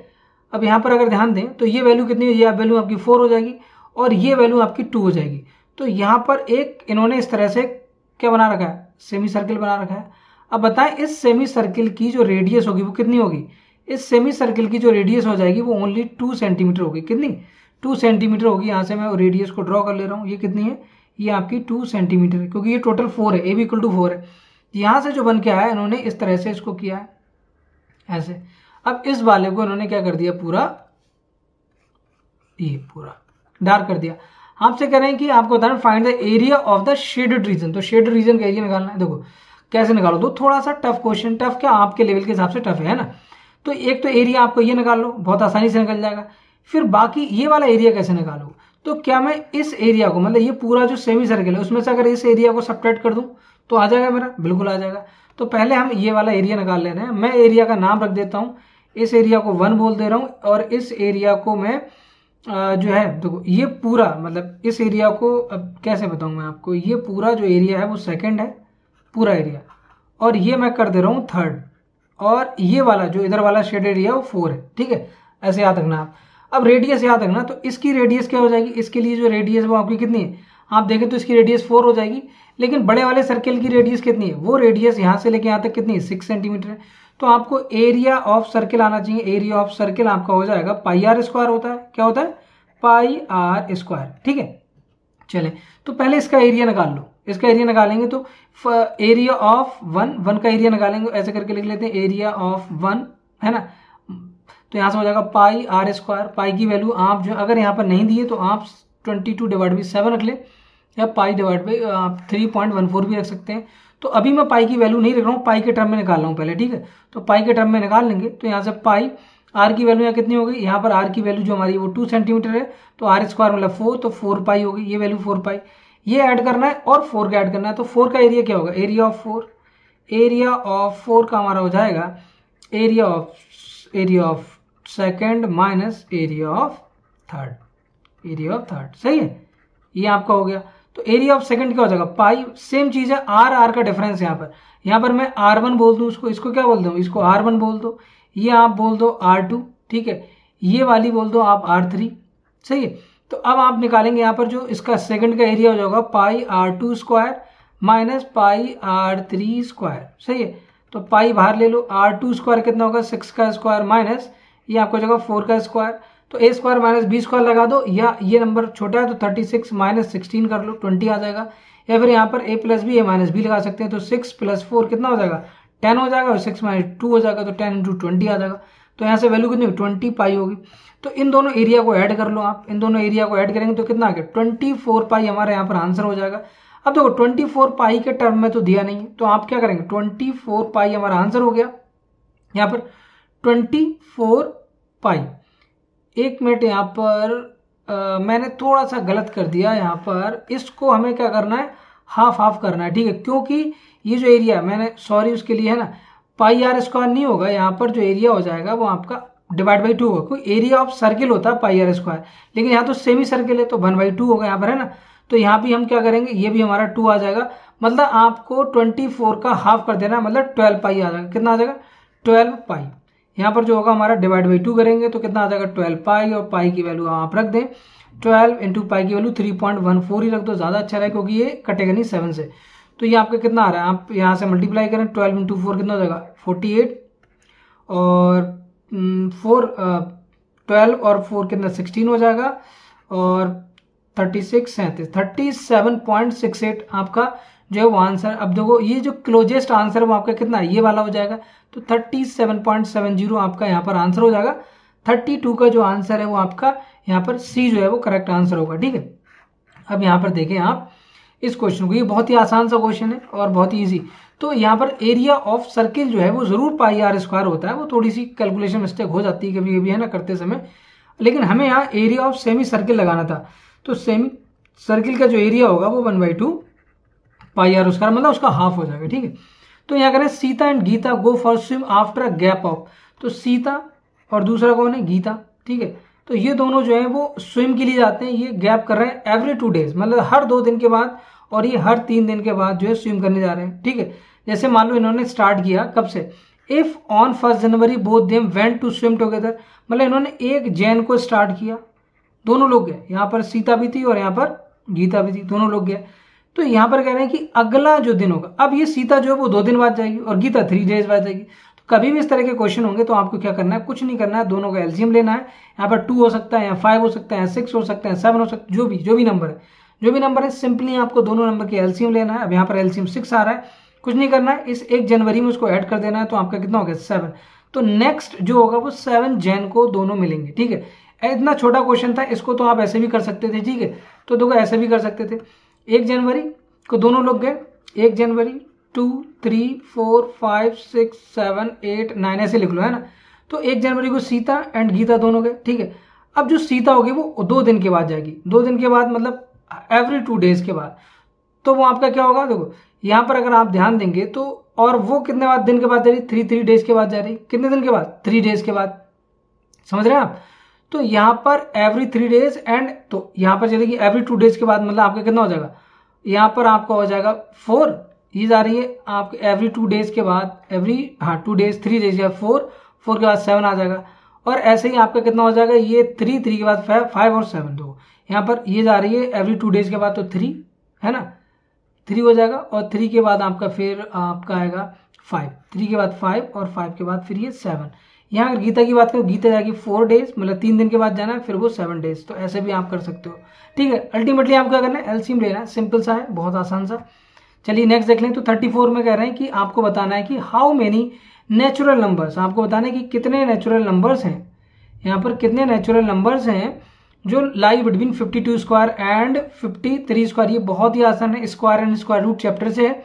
तो कभी भी मैंने आपको कहा है कि अगर हमें निकालना है कि कितने नेचुरल नंबर हैं, कोई भी दो जब ये देखो 52 का स्क्वायर है और 53, क्या ये कंजुगेटिव नेचुरल नंबर है, नहीं है, कंजुगेटिव नेचुरल नंबर का स्क्वायर, मतलब अगर n स्क्वायर और n+1 का होल स्क्वायर के बीच में अगर आपसे पूछ रहा है कितने नेचुरल नंबर होंगे तो इसका आंसर होता है 2n डायरेक्ट, ठीक है 2n। तो यहाँ n की वैल्यू कितनी है, n की वैल्यू 52 है, तो 52 और आपको निकालना है 2n, तो ये वैल्यू हो जाएगी 104। मतलब इसका आंसर क्या हो जाएगा 104। देखो ये बहुत आसान से क्वेश्चन है, ऐसे क्वेश्चन आते हैं। अब ये 2-3 क्वेश्चन इतने आसान दिए इसमें कि आपको जो है वो सॉल्व करने की जरूरत भी नहीं है, ठीक है। अब ये देखो, ये आपको बताना है विच of the following number is not a perfect square, मतलब परफेक्ट स्क्वायर नहीं है। बताओ कितना आसान है। अब देखो आपको पता है कि जो परफेक्ट स्क्वायर होगा उसमें 2 0 एंड में होने चाहिए। अब 0 से पहले देखते हैं 0 2 0 2 0 2 0, मतलब 0 से कोई फर्क नहीं पड़ रहा। अब नंबर पे आओ, 36 क्या स्क्वायर है, यस। क्या 64 स्क्वायर है, यस। क्या 25 स्क्वायर है, यस। क्या 89 स्क्वायर है, नो, नहीं होगा ना। 89 किसका स्क्वायर होता है, नहीं होता। 9 का स्क्वायर 81 होता है और 9 के स्क्वायर के बाद 10 का 100 हो गया। तो ये 89 is not a perfect square, तो 89 100 भी परफेक्ट स्क्वायर यहाँ पर नहीं होगा। तो इसका आंसर क्या हो जाएगा, सी इसका करेक्ट आंसर होगा। अब देखो ये मैंने जब आपको जो मैंने वीडियोस बनाई है ना, उन वीडियोस को आप सीरियसली देखें, समझ रहे हैं आप। तो मैंने जो है साइंस की, मैथ्स की वीडियोस बना दी हैं। मैं भी आपको बताऊंगा लास्ट में कि आपको कैसे उनको जो है वो देखना है, कैसे जो है वो आप जाएंगे उसमें। कहने कि to the coordinates of a point lying on the x axis, तो आपको बताना है कि कौन से पॉइंट एक्स लाइन पे एक्स एक्सिस पे लाई कर रहे हैं। अब आपको पता है एक्स एक्सिस के लिए y पॉइंट 0 होना चाहिए, मतलब एक्स एक्सिस पे कोई भी पॉइंट x,0 फॉर्मेट में होगा। तो x,0 फॉर्मेट में कौन सा है, ये देखते ही टिक करना है, कुछ करना ही नहीं। ये बताओ कहाँ होगा, ये आपका y एक्सिस पे होगा, है ना। ये आपका कहाँ होगा, ये कहीं अंदर होगा, डिपेंड करेगा इनके x और y के साइन क्या है। तो यहाँ पर 4 कोऑर्डिनेट है हमारे, ये दोनों पॉजिटिव होते हैं। यहाँ पर यहाँ पॉजिटिव पॉजिटिव होंगे, यहाँ x हमारे क्या होगा, नेगेटिव होगा, y पॉजिटिव होगा।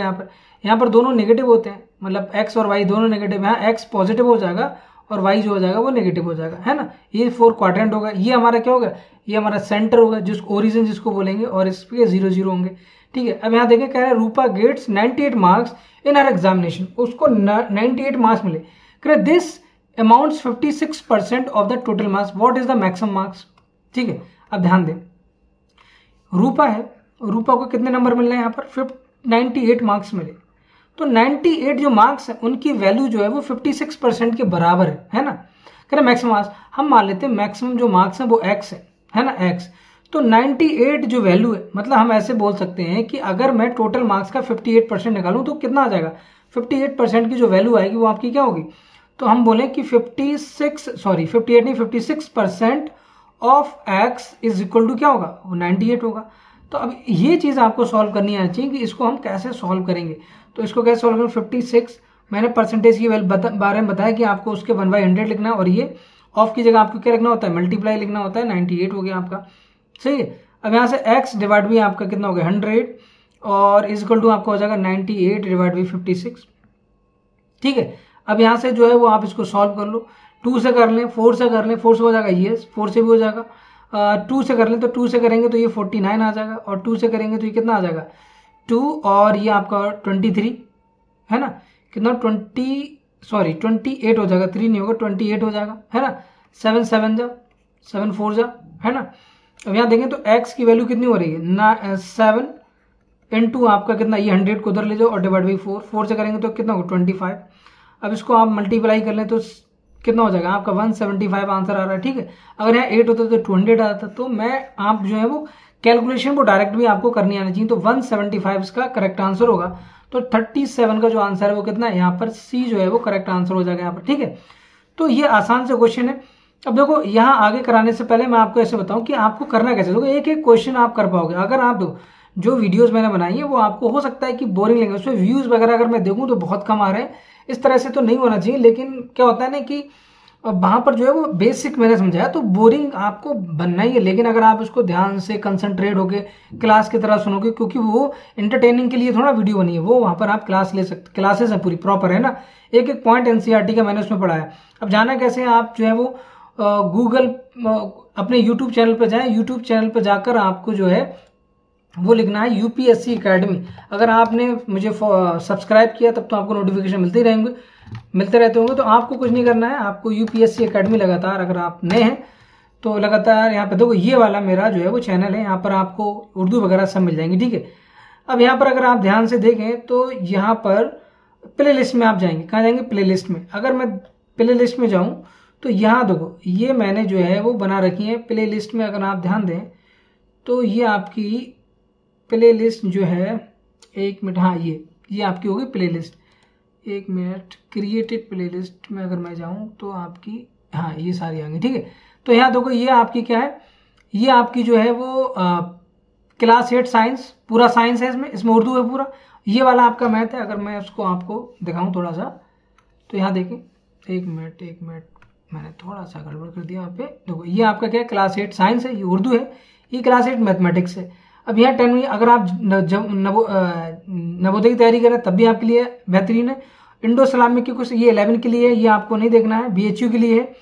और आप अगर देखें तो यहाँ पर AMU क्लास 11 आर्ट्स के बारे में दिया है, या बुक्स के बारे में आपको मिल जाएंगी सारी चीज़ें, है ना। और क्लास 9 के प्रीवियस ईयर क्वेश्चन पेपर, ये AMU में जो भी क्वेश्चन आए तो वो मैंने सारे मैथ्स के मैंने सारे कवर करा दिए। तो इन क्वेश्चन को आप ज़रूर देखें, है ना। आप देखेंगे तभी तो आपको जो है वो सारी चीज़ें समझ में आएंगी। और यहाँ देखें तो बहुत सारी वीडियोज़ मैं AMU से रिलेटेड बना चुका हूँ, तो इन वीडियोज़ को आप ज़रूर देखें। और चलिए मैं दोबारा चलता हूँ वहीं पर, ठीक है। तो उस क्वेश्चन करना है आपको। अब यहाँ पर अगर ध्यान दें, हमें 38 क्वेश्चन करना है। 38 में करना है which rational number is additive inverse of itself. तो कौन सा नंबर जो एडिटिव इनवर्स है इटसेल्फ का, खुद का जो है वो एडिटिव इनवर्स है यहाँ पर। तो यहाँ पर अगर आप ध्यान दें तो हमारा आंसर क्या होगा, एडिटिव इनवर्स। देखो कह रहे which rational number is the additive inverse of itself, खुद का। अब देखो अगर 1 का देखेंगे तो एडिटिव इनवर्स क्या होगा, -1 होगा। अगर -1 का देखेंगे तो 1 होगा। लेकिन 0 का बताओ, 0 क्या होगा, 0 ही होगा एडिटिव इनवर्स। 1/2 का क्या होगा, -1/2 होगा। तो वो नंबर खुद में अपने आप का एडिटिव इनवर्स है। इसका मतलब इसका आंसर क्या होगा, C इसका जो है वो करेक्ट आंसर होगा। जब मैंने ये सारी वीडियोस बनाई ना मैथ्स की तो बहुत डिटेल में पढ़ाया है, तो उसमें अगर आप जाएंगे एक एक पॉइंट आपको समझाया वहाँ पर। फिर भी अगर आपको कोई डाउट है तो आप कमेंट कर सकते हैं। तो 24% of x is equal to 48, then find the value of x। कितना आसान है, 24%, ऐसे लिख लिया 24% of x is equal to आपका कितना है, 48 है ना। तो 24 इंटू आपका कितना है, 1 डिवाइड बाई आपका 100 इंटू आपका क्या हो जाएगा, x हो जाएगा। इसकी वैल्यू क्या है, 48 है। यहाँ से अगर आप ध्यान देंगे तो 24 divide by 100 x is equal to आपका 48 हो गया, सही है। अब यहाँ पर जब आप सॉल्व करेंगे तो यहाँ पर हमारी वैल्यू हो जाएगी, x की वैल्यू हो जाएगी 48 इंटू आपका हो गया 100 और डिवाइड बाई 24, ये आपका 2 हो गया। तो x की वैल्यू यहाँ कितनी होगी, x की वैल्यू यहाँ से 200 हो जाएगी। तो x की वैल्यू हमारी क्या है, 200 यहाँ पर करेक्ट आंसर होगा। मतलब इसका आंसर क्या है, इसका आंसर हमारा D हो जाएगा 39 का। 40 देख लो तो क्या कह रहा है कि if the area of an square, square का जो एरिया है वो 36, एरिया ऑफ स्क्वायर है। एरिया ऑफ स्क्वायर क्या होता है, A स्क्वायर, मतलब साइड अगर A है तो A स्क्वायर हो जाएगा। Then the area of square joining the mid point of a side PQRS। तो अगर आप इसका एरिया निकालें तो इसका एरिया क्या होगा, तो इसके लिए वो साइड अगर आप निकाल लेंगे तो ज़्यादा बेटर रहेगा। तो पहले आप जो है क्या बना लें, पहले स्क्वायर बना लें, ठीक है। उसका एरिया आपको निकालना है तो आपको वो साइड चाहिए बस, और कुछ नहीं चाहिए। तो यहाँ से अगर मैं यहाँ पर एक स्क्वायर बनाऊँ, थोड़ा बड़ा करके बनाते हैं जिससे कि आपको समझ आए। ये हो गया, ठीक है। अब ध्यान दें, यहाँ पर ये मैंने बना लिया। यहाँ पर अब इसके मिड पॉइंट निकाल लेते हैं। मिड पॉइंट हमारा ये हो गया, इसका मिड पॉइंट यहाँ हो गया, इसका मिड पॉइंट हमारा यहाँ हो गया, और इसका मिड पॉइंट हमारा यहाँ हो गया। अब इसकी जो साइड आ रही है, क्योंकि इसका एरिया कितना है, इसका एरिया 36 सेंटीमीटर स्क्वायर है, स्क्वायर सेंटीमीटर, तो उसकी साइड कितनी होगी, 6 सेंटीमीटर होगी। अब क्योंकि मिड पॉइंट है तो ये साइड कितनी हो जाएगी, ये आपकी 3 सेंटीमीटर होगी। और ये कितनी होगी, यहाँ से अगर ये वाली साइड भी देखें तो ये भी कितनी हो जाएगी, ये भी 3 सेंटीमीटर हो जाएगी। हो जाएगी नहीं हो जाएगी। अब देखो पहले हम वो अंदर वाला बना लेते हैं स्क्वायर। तो ये स्क्वायर जो बनाएंगे, ये स्क्वायर जो हमारा बनना है, बस इसका निकालना। तो अगर मैं इसकी साइड ये निकाल लूँ, मान लो ये जो है, पहले इसको, चलो मैंने अपनी तरफ से, अब मुझे एक मिनट देख लेने दो। और यहाँ कह रहे हैं कि PQRS और PQRS, हाँ कह रहे हैं कि if the area of the square PQRS, ठीक है, ठीक है, हाँ सही है। तो यहाँ पर जो दिया है उन्होंने PQRS, इसकी वैल्यू क्या दी है, मान लेते हैं ये PQRS है, PQRS, इसको मान लेते हैं ABCD। तो ABCD का हमें एरिया निकालना। अब बताओ एरिया 36 से तो कम आना चाहिए। तो इसकी जो साइड है, मतलब B है, AB निकाल लो। AB कैसे निकालोगे, ये 90 डिग्री होगा तो निकल जाएगा। तो AB स्क्वायर इक्वल टू हमारा क्या हो जाएगा, AQ square plus Pythagoras theorem लगा दो, QB स्क्वायर। तो ये आपका कितना होगा, 3 स्क्वायर प्लस आपका 3 स्क्वायर। तो ये आपका कितना हो गया, यहाँ से AB अगर निकालेंगे तो AB की वैल्यू हो जाएगा अंडर रूट, ये कितना हो गया, ये आपका 3 स्क्वायर बाहर ले लो तो 1 + 1, या फिर 18 बोल सकते हो, 18 डायरेक्ट है ना। तो ये 9 + 9 18 हो गया। 18 का करेंगे तो 3√2 आ जाएगा, कितना 3√2। अब ये जो वैल्यू आ रही है ये साइड की वैल्यू है, क्या है उस साइड की AB। तो एरिया अगर निकालना है हमें उस स्क्वायर के अंदर वाले का, तो A स्क्वायर हो जाएगा, मतलब साइड का स्क्वायर हो जाएगा, या फिर आप बोल सकते हो कि AB का होल स्क्वायर मतलब साइड का स्क्वायर। तो 3√2 का होल स्क्वायर, इसको सॉल्व करेंगे तो कितना आ जाएगा आपका, ये आपका आ जाएगा 18, मतलब AB स्क्वायर ही निकालना है, मतलब 18 यहाँ पर हमारा करेक्ट आंसर होगा। तो इसका आंसर क्या हो जाएगा, C जो है वो करेक्ट आंसर होगा यहाँ पर, ठीक है। तो अब आपको ये पॉइंट समझ में आया कि इसका आंसर कैसे आइए। तो आपको देखो मैथ जो है वो बहुत आसान है, मैथ इतनी टफ नहीं है, ठीक है। अब देखो नेक्स्ट क्वेश्चन देख लेते हैं। तो यहाँ पर डायग्राम इतना अच्छा नहीं दिया, थोड़ा सा गंदा भी, मैं डायग्राम को क्लियर कर लेते हैं यहाँ पर, ठीक है। तो डायग्राम, अब देखो ये सारे क्वेश्चन जो है वो आपके क्लास 9th में भी है ना, तो ये क्वेश्चन भी आपका टफ है। तो कुछ क्वेश्चन ऐसे आते हैं तो आपको हर क्वेश्चन नहीं आना, आपको जो है अगर आप 85 में अगर आप 65+ स्कोर कर लोगे ना तो आपके चांस है सिलेक्शन के, समझ लो 20 क्वेश्चन। तो अगर आप ट्राई करें 75 नंबर लाने की, 75 नंबर लाने की, तो 10 क्वेश्चन छोड़ दें आप, क्या दिक्कत है, आप 10 क्वेश्चन। अब यहाँ पर बात ये है कि आप ज़्यादा से ज़्यादा सही करना है आपको, जो करोगे उसमें गलत नहीं होना चाहिए, बस इतना ध्यान रखना है। और जो गलत करोगे फिर आपका जो है वो सिलेक्शन होना बहुत मुश्किल हो जाएगा, ठीक है। तो ये आपका जो है वो डायग्राम है, ठीक है। मैं इसको पहले कंप्लीट कर ले रहा हूँ, फिर आपसे बात करते हैं, ठीक है। तो ये आपका हो गया, और ये हमने जो है वो इस तरह से ये पूरी लाइन है। एक मिनट मैं इसको ड्रॉइंग कर लेता हूँ, ये मैंने यहाँ ड्रॉ कर ली और ये लाइन जो है मेरी यहाँ ड्रॉ होगी, ठीक है। अब यहाँ पर वो डॉटेड लाइन देख लेते हैं, एक मिनट। तो कौन कौन सी है ये आप, हाँ ये तो है ही नहीं, तो यहाँ पर हमारी ये हमने ऐसी ड्रॉ कर लिया है, और ये यहाँ पर ऐसे नहीं है ना, तो इसको हम ऐसे डॉटेड बना ले रहे हैं। तो हमसे पूछ रहे हैं कि आप बताएं, यहाँ पर हम इस तरह से कर सकते हैं, और ये तीनों क्या है, ये पैरेलल लाइंस है, ठीक है। यहाँ पर दिखा AB parallel to CD parallel to EF। तो यहाँ पर देखें AB है आपकी, AB parallel to CD and parallel to आपकी क्या है EF। EF कौन सा है, ये पूरा EF, E और ये आपका F है, ठीक है। ये जो एंगल दिया आपको कितना दिया, 110 दिया है, 110 डिग्री, ठीक है। ये आपको कितना दिया, ये आपको 100 डिग्री दिया है, नो प्रॉब्लम। यहाँ से आपसे पूछ रहे हैं आप x की वैल्यू निकालो, कितना आसान हो गया आपके लिए, है ना, कोई टफ तो नहीं है आपके लिए, ठीक है। अब देखो आप मुझे बताओ, अगर ये 100 है ना, अगर ये वैल्यू आपकी 100 है तो ये वैल्यू कितनी होगी, ये वैल्यू आप बता सकते हो, बता सकते हैं, क्योंकि इन दोनों का जो सम होगा वो कितना होगा, 180 होगा। तो ये कितना हो जाएगा, ये आपका 80 हो जाएगा, हो गया। अब इन दोनों का सम भी कितना होगा, इसका सम और इसका सम कितना होगा, 1 है ना, 180 हो जाएगा, समझ रहे हैं। तो ये वैल्यू कितनी आ जाएगी, ये 70 आ जाएगी, कितनी आ जाएगी, 70 आ जाएगी। तो यहाँ से हमारी x की जो वैल्यू आएगी, अब ये तीनों बताओ मुझे, तीनों का ये सम कितना होगा, 70 + x + आपका 80 = 180 हो जाएगा, सही है। तो यहाँ से x और ये कितना हो रहा है, 8 7 कितना हो गया, 15 हो गया, मतलब 150 = आपका 180 हो गया। तो यहाँ से 41 का आपका यहाँ पर हो रहा है x = 180 - 150। तो यहाँ से x की वैल्यू कितनी आ रही है, x की वैल्यू आपकी 30 डिग्री आ रही है। तो इसका आंसर क्या हो जाएगा, इसका आंसर आपका B हो जाएगा। तो देखो क्वेश्चन टफ नहीं है, मैं बार बार आपसे वही बात कह रहा हूँ, बस अगर आपके बेसिक्स क्लियर है तो आप जो है आसानी से कर पाएंगे, ठीक है। चलो अब यहाँ पर ये क्वेश्चन है, आसान सा क्वेश्चन है, इस क्वेश्चन को भी, अब ऐसे कुछ क्वेश्चन ऐसे हैं जिनको आपको फर्स्ट अटेम्प्ट में नहीं करना है। मैं एग्जाम से पहले आपको बताऊंगा कि कैसे आप जो पेपर को सॉल्व करें, ठीक है।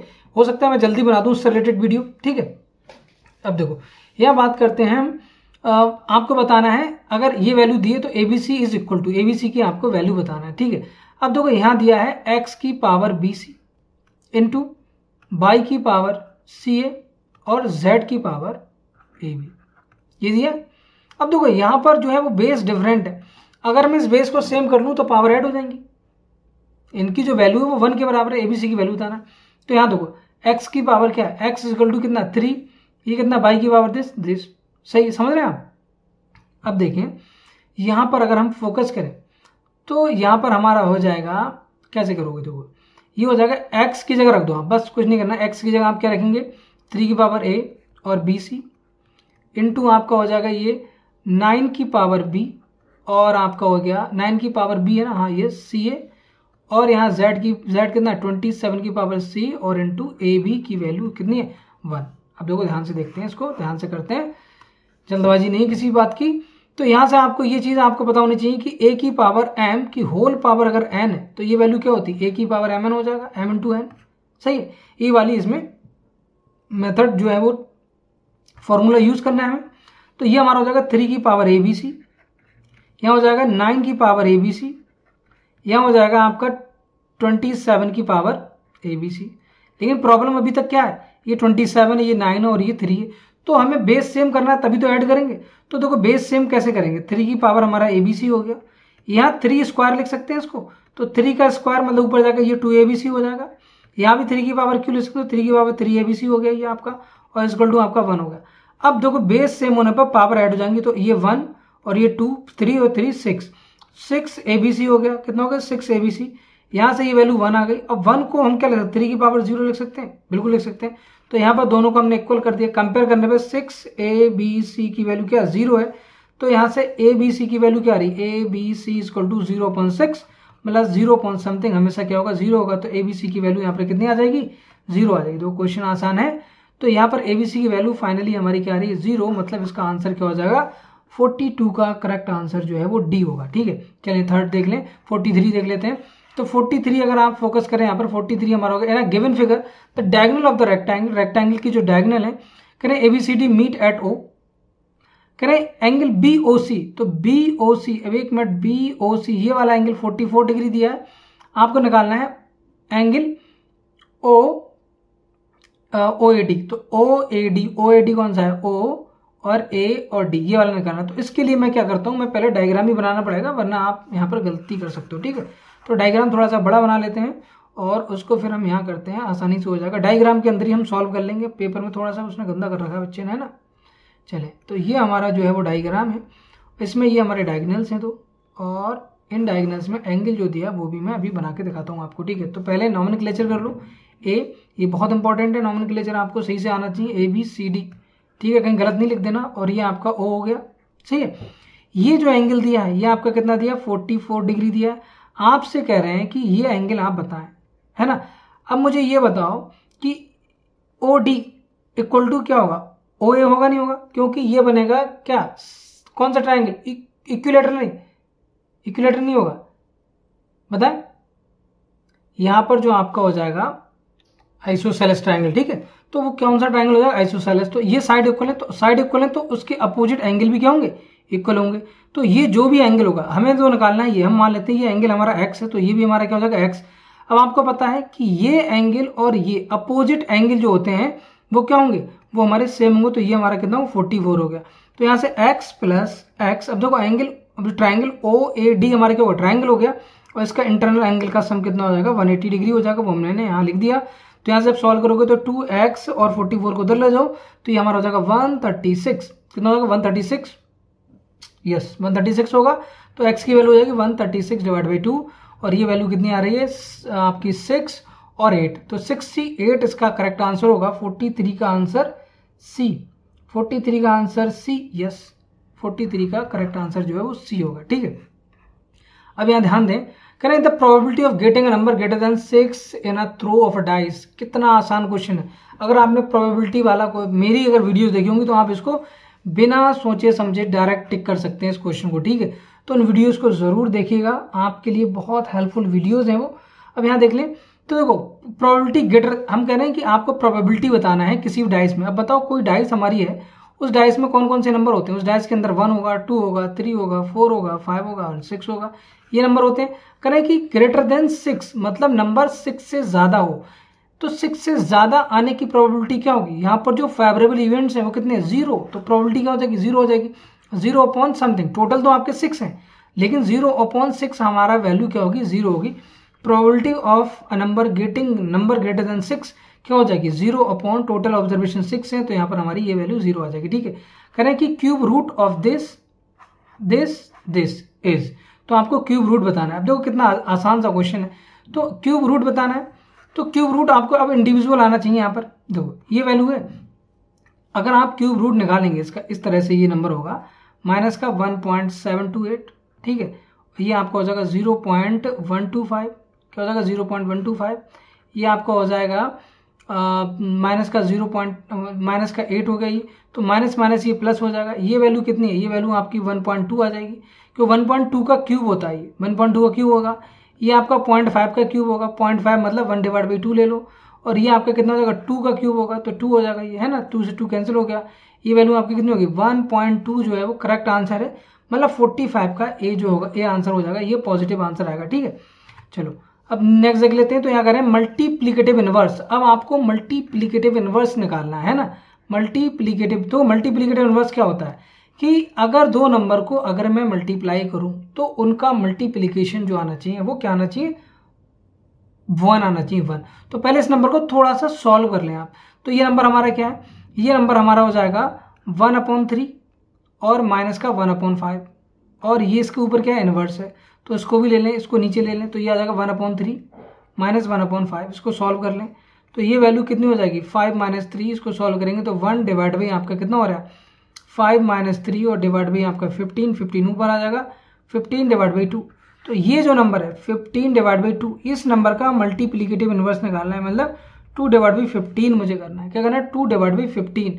तो इसका करेक्ट आंसर क्या होगा 46 का बी होना, 46 का बी, यस बी होगा। इस बच्चे ने थोड़ा गलत लगा दिया, तो इसका आंसर क्या हो जाएगा बी हो जाएगा। ठीक है, चले अगर 47 देख लें तो 47 में ये कह रहे हैं कि what amount is to be repaid of the loan for कितने 1.5 साल की 10% पर एनम कंपाउंडेड हाफरली। तो कंपाउंडेड हाफरली है, तो इसका मतलब आप क्या करोगे, आप जो है कंपाउंडेड हाफरली तो टाइम को आप क्या कर दोगे 3 टाइम्स कर दोगे, एंड जो आपका रेट है उसको क्या कर दोगे, आप रेट को r/3 कर देंगे। क्या कर देंगे हाफरली है तो r/2 कर देंगे, तो वो आपका कितना आ जाएगा 10% का 5% हो जाएगा। ठीक है, अब यहाँ से आपको क्या निकालना है अमाउंट निकालना है, तो डायरेक्ट रख लो आप, अमाउंट निकालना है प्रिंसिपल और 1 प्लस, आप दोनों तरीके से कर सकते हो, जो मैंने वीडियोस में कराया मैंने दोनों तरीके से कराया, ऐसे भी कर सकते हो डायरेक्ट। ठीक है, क्योंकि अमाउंट निकलवाएगी तो मैं डायरेक्ट रख लेता हूँ उसको 12,000, और ये आपका हो जाएगा 1 प्लस ये आपका 5/100 और ये आपका हो गया 3। तो ये वैल्यू आपकी होगी 12,000 इंटू आपका ये होगा 5 बन जाए 5 2 जा तो 21/20 इंटू 21/20 और इंटू 21/20 हो जाएगा। ठीक है, इसको आप सॉल्व कर लें सही से। इसको जब आप सॉल्व करेंगे तो सॉल्व करने के बाद देखो हमारे यहाँ पर क्या आ जाएगा, ये देखो 1 2 3 0 से 3 0 कैंसिल हो गए, है ना, 2 6 जा एंड 2 3 जा, इससे कट गया ये आपका। तो यहाँ कितना हो रहा है 21 इंटू 21 इंटू 21 इंटू 3/2। ठीक है, ये हो गया। यहाँ पर इसको मल्टीप्लाई करें तो 21 का क्यूब, तो यहाँ से अगर आप ध्यान देंगे तो ये वैल्यू हमारी देखो, यहाँ से पूछ रहे हैं आपको what amount to be repaid on the loan, आपसे कंपाउंड इंटरेस्ट पूछ रहे हैं यहाँ पर रीपेड, एक मिनट, तो 12,000 की 13,000 समथिंग आएगी, है ना, 13,000 something. What amount is to be repaid on the loan, तो लोन पर अगर है कि एनुअल हाफरली, ठीक है, what amount is to be repaid on a loan, हाँ ठीक है, तो टोटल अमाउंट पूछ रहे हैं, अमाउंट पूछ रहे हैं आपको टोटल। ठीक है, तो यहाँ से जब आप सॉल्व करोगे तो उसको सॉल्व करो आप 21 इंटू 21 का क्यूब कर दो, 21 का क्यूब करेंगे 21 इंटू 21 कितना 441 होता है, 441 का अगर आप 21 से मल्टीप्लाई करेंगे तो ये वैल्यू, एक मिनट मुझे याद, 9261 यही होता है ना, और ये आपका 1.5 हो गया। इसको मल्टीप्लाई करो तो 1.5 से मल्टीप्लाई करेंगे तो ये वैल्यू कितनी होगी, ये आपका हो जाएगा 13,891.5। ठीक है, वैसे भी आपकी 12,000 से ज़्यादा आनी है। ठीक है, 12,000 से यहाँ पर ज़्यादा आएगी 13,891.5। अगर यहाँ दो ये अब कितना क्लियर नहीं ऑप्शन दिए, अदरवाइज मैं डायरेक्ट लगा सकता था इसका, है ना, तो ये इतना तो होगा नहीं, ये गलत हो गया, है ना। ये आंसर डायरेक्ट आप कर सकते हो क्योंकि 12,000 ज़्यादा होगा, मतलब ये नहीं हो सकता, ये भी नहीं हो सकता, और ये बहुत ज़्यादा हो गया, 1,38,000 कैसे हो सकता है, तो इसका डायरेक्ट आप लगा सकते हो डायरेक्ट, अगर आपको जो है वो कॉन्सेप्ट क्लियर है ना, अगर आपको लॉजिक समझ आता है कि जो है वो कंपाउंड इंटरेस्ट कैसे वर्क करता है। ठीक है, अगर वो कॉन्सेप्ट, उसके लिए आपको मेरी वीडियोस देखेंगे तो आपको सारी चीज़ समझ में आएंगी। तो rectangular sheet of this folded without overlapping to make a cylinder of a height 8 cent. तो कह रहे हैं कि यहाँ पर एक शीट है जिसकी 8 और 22 है, तो इसको हमने क्या किया रोल आउट किया, इसको रोल आउट करके एक सिलेंडर बना दिया यहाँ पर इस तरह से, और इस सिलेंडर की जो हाइट है वो कितनी है, इस सिलेंडर की जो हाइट है वो आपकी 8 है, मतलब ये वाली जो है वो यहाँ पर आ गई, और ये जो पोर्शन है वो आपका क्या हो जाएगा 22 हो जाएगा। इसकी वैल्यू 2 पाई आर होगी, 2 पाई आर की वैल्यू 22 है, तो यहाँ से आर निकाल लेंगे, तो 2 इंटू 22 डिवाइड बाई 7 और आर हो जाएगा और इजकल टू आपका 2 पाई आर, 22 हो गया, तो ये वैल्यू आप काट दो यहाँ से, 22 आर की वैल्यू कितनी होगी 7 डिवाइड बाई 2, तो आर की वैल्यू 7 डिवाइड बाई 2 हो गई यहाँ से। अब कह रहे हैं कि then the ratio of the volume and curved surface area of the cylinder, तो वॉल्यूम का रेशियो आपको निकालना है एंड कर्व्ड सरफेस एरिया का रेशियो आपको यहाँ पर निकालना है, मतलब वॉल्यूम का ratio and curved surface area. तो वॉल्यूम क्या हो जाएगा सिलेंडर का, क्या होता है पाई आर स्क्वायर एच होता है, क्या पाई आर स्क्वायर एच, और कर्व्ड सरफेस एरिया क्या होगा 2 पाई आर एच, ये हो जाएगा कर्व्ड सरफेस एरिया 2 पाई आर एच, ये हो जाएगा। अब देखो यहाँ पर दोनों के लिए एच एच कैंसिल हो जाएगा आपका और पाई से पाई कैंसिल हो जाएगा, तो एक आ रहा है आपका are square divide by 2r, ठीक है, तो एक आर से एक आर कैंसिल हो गया, तो आर डिवाइड बाई 2 आ रहा है, तो आर की वैल्यू कितनी है 7 डिवाइड बाई 2 और ये 2 से 2 नीचे मल्टीप्लाई हो जाएगा, तो 7:4 का रेशियो यहाँ पर आ जाएगा, मतलब इसका जो करेक्ट आंसर होगा वो सी होगा। देखो इसी तरह से करनी चाहिए। अगर आप शुरू में वैल्यू देखो यहाँ से सीखें आप, है ना, जो मैं कर रहा हूँ आपको कंपटीशन के हिसाब से करना बेटा, है ना, आप समझे, आपको भी प्रेजेंट नहीं करना। लेकिन अगर आप जो स्कूल में भी करेंगे तब भी टीचर आपको गलत नंबर यहाँ नहीं देगा, तो उसका रीज़न ये कि मैंने क्या करा है ना, मैंने पहले इनकी वैल्यूज पुट नहीं करी। पाई की वैल्यू क्यों पुट करूँ जब मुझे पता है कि पाई से पाई कट जाएगा, कभी रेशियो का है कभी कंपेरिजन का, कभी वैल्यू मत रखा करो, है ना, लास्ट में रखो। अगर लास्ट में मान लो हमारा पाई भी बच रहा, वैल्यू लास्ट में रखेंगे, है ना, यहाँ पर लास्ट में आर बचा ना, तो मैंने एक ही आर की तो वैल्यू रखी, जिससे कि मेरा जो है वो कैलकुलेशन आसान हो गई। ये सारी चीज़ होगी। देखो इस बच्चे का अगर ध्यान से देखेंगे तो यहाँ पर वैल्यू जो है वो यहाँ रखना 22 डिवाइड बाई 7, है ना, और एल, ठीक है, थोड़ा गलत कर दिया इसने, है ना, तो इसने ऐसे आपको ऐसे करना है, ये ज़्यादा अच्छा मेथड है। हमेशा मैं आपको कंपटीशन के पॉइंट ऑफ व्यू से समझा रहा हूँ, आगे भी आपको हेल्प होगी इन सब चीज़ों में, ठीक है।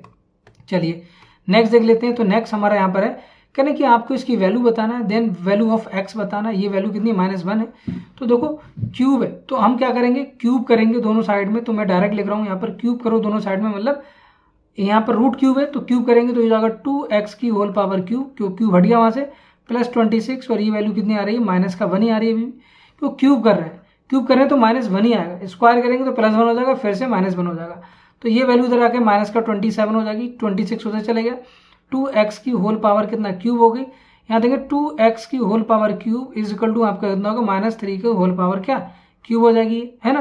तो यहाँ से कंपेयर करेंगे तो 2x की वैल्यू कितनी हो रही है -3 हो रही, x की वैल्यू कितनी आ जाएगी -3 डिवाइड बाई 2, तो यहाँ पर x की वैल्यू जो होगी वो -3 डिवाइड बाई 2, मतलब a जो है वो उसका करेक्ट आंसर यहाँ पर आ जाएगा, ठीक है। चलें 50 देख लेते हैं। कह रहे कि विच of the following is not true. देखो जब आप जो है वो हार्डी रामानुजन नंबर जब आप क्यूब पढ़ेंगे, मैंने जब वीडियो बनाई है तो वहां पर ये पोर्शन मैंने कवर कराया है, ठीक है, ध्यान रखिएगा, ये मैंने पोर्शन आपका कवर कराया है, तो यहाँ पर गलती नहीं होनी चाहिए।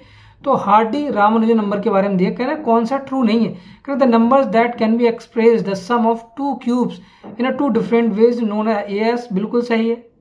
कह रहे if in a prime factorization, करें if in a prime factorization of any number each factor appears 3 times then the number is a perfect cube, क्या वो परफेक्ट क्यूब होगा। यस बिल्कुल सही कह रहे हैं, ये बिल्कुल सही चीज है, मतलब ये हमारा आंसर नहीं। कह perfect cube does not and with 2 0, कोई परफेक्ट क्यूब कभी भी 2 0 से एंड नहीं होगा, वो 3 0 से एंड होगा, ये भी बात सही। कहता cube of a 2 digit number may be 3 digit number, ओफो 2 डिजिट नंबर का क्यूब 3 डिजिट नंबर हो सकता है, यहाँ कह रहे हैं। तो क्यूब ऑफ 2 डिजिट नंबर क्या हो सकता है 3 डिजिट नंबर। अब आप देखें 2 डिजिट नंबर क्या होगा, सबसे मिनिमम नंबर होगा वो आपका 2 डिजिट नंबर आपका 10 होगा। अगर इसका भी आप निकालेंगे तो क्या हो सकता है यहाँ पर 1000, ये भी 4 डिजिट का नंबर है, मतलब मिनिमम। अगर आप 99 का स्क्वायर करेंगे वो तो बहुत ज्यादा आएगा, है ना, लेकिन आप मिनिमम नंबर ले लो, ये तो 1 डिजिट का होगा। 9 का क्यूब करेंगे तो कितना रहा, 9 का क्यूब आपका कितना आता है, 9 का क्यूब आपका होगा देखो 8 का 512 और 9 का आपका होता है 729, है ना, 729 होता है। तो 9 का क्यूब 729, तो उसके अगले हमें निकालना है 2 डिजिट। 2 डिजिट का अगर आप निकालेंगे तो क्या वो 3 डिजिट है, नो, मिनिमम जो डिजिट है वो आपकी 4 डिजिट यहाँ पर आ रही है, तो 3 डिजिट हमारा नहीं हो सकता, मतलब ये आपका करेक्ट आंसर है, समझ रहे हैं।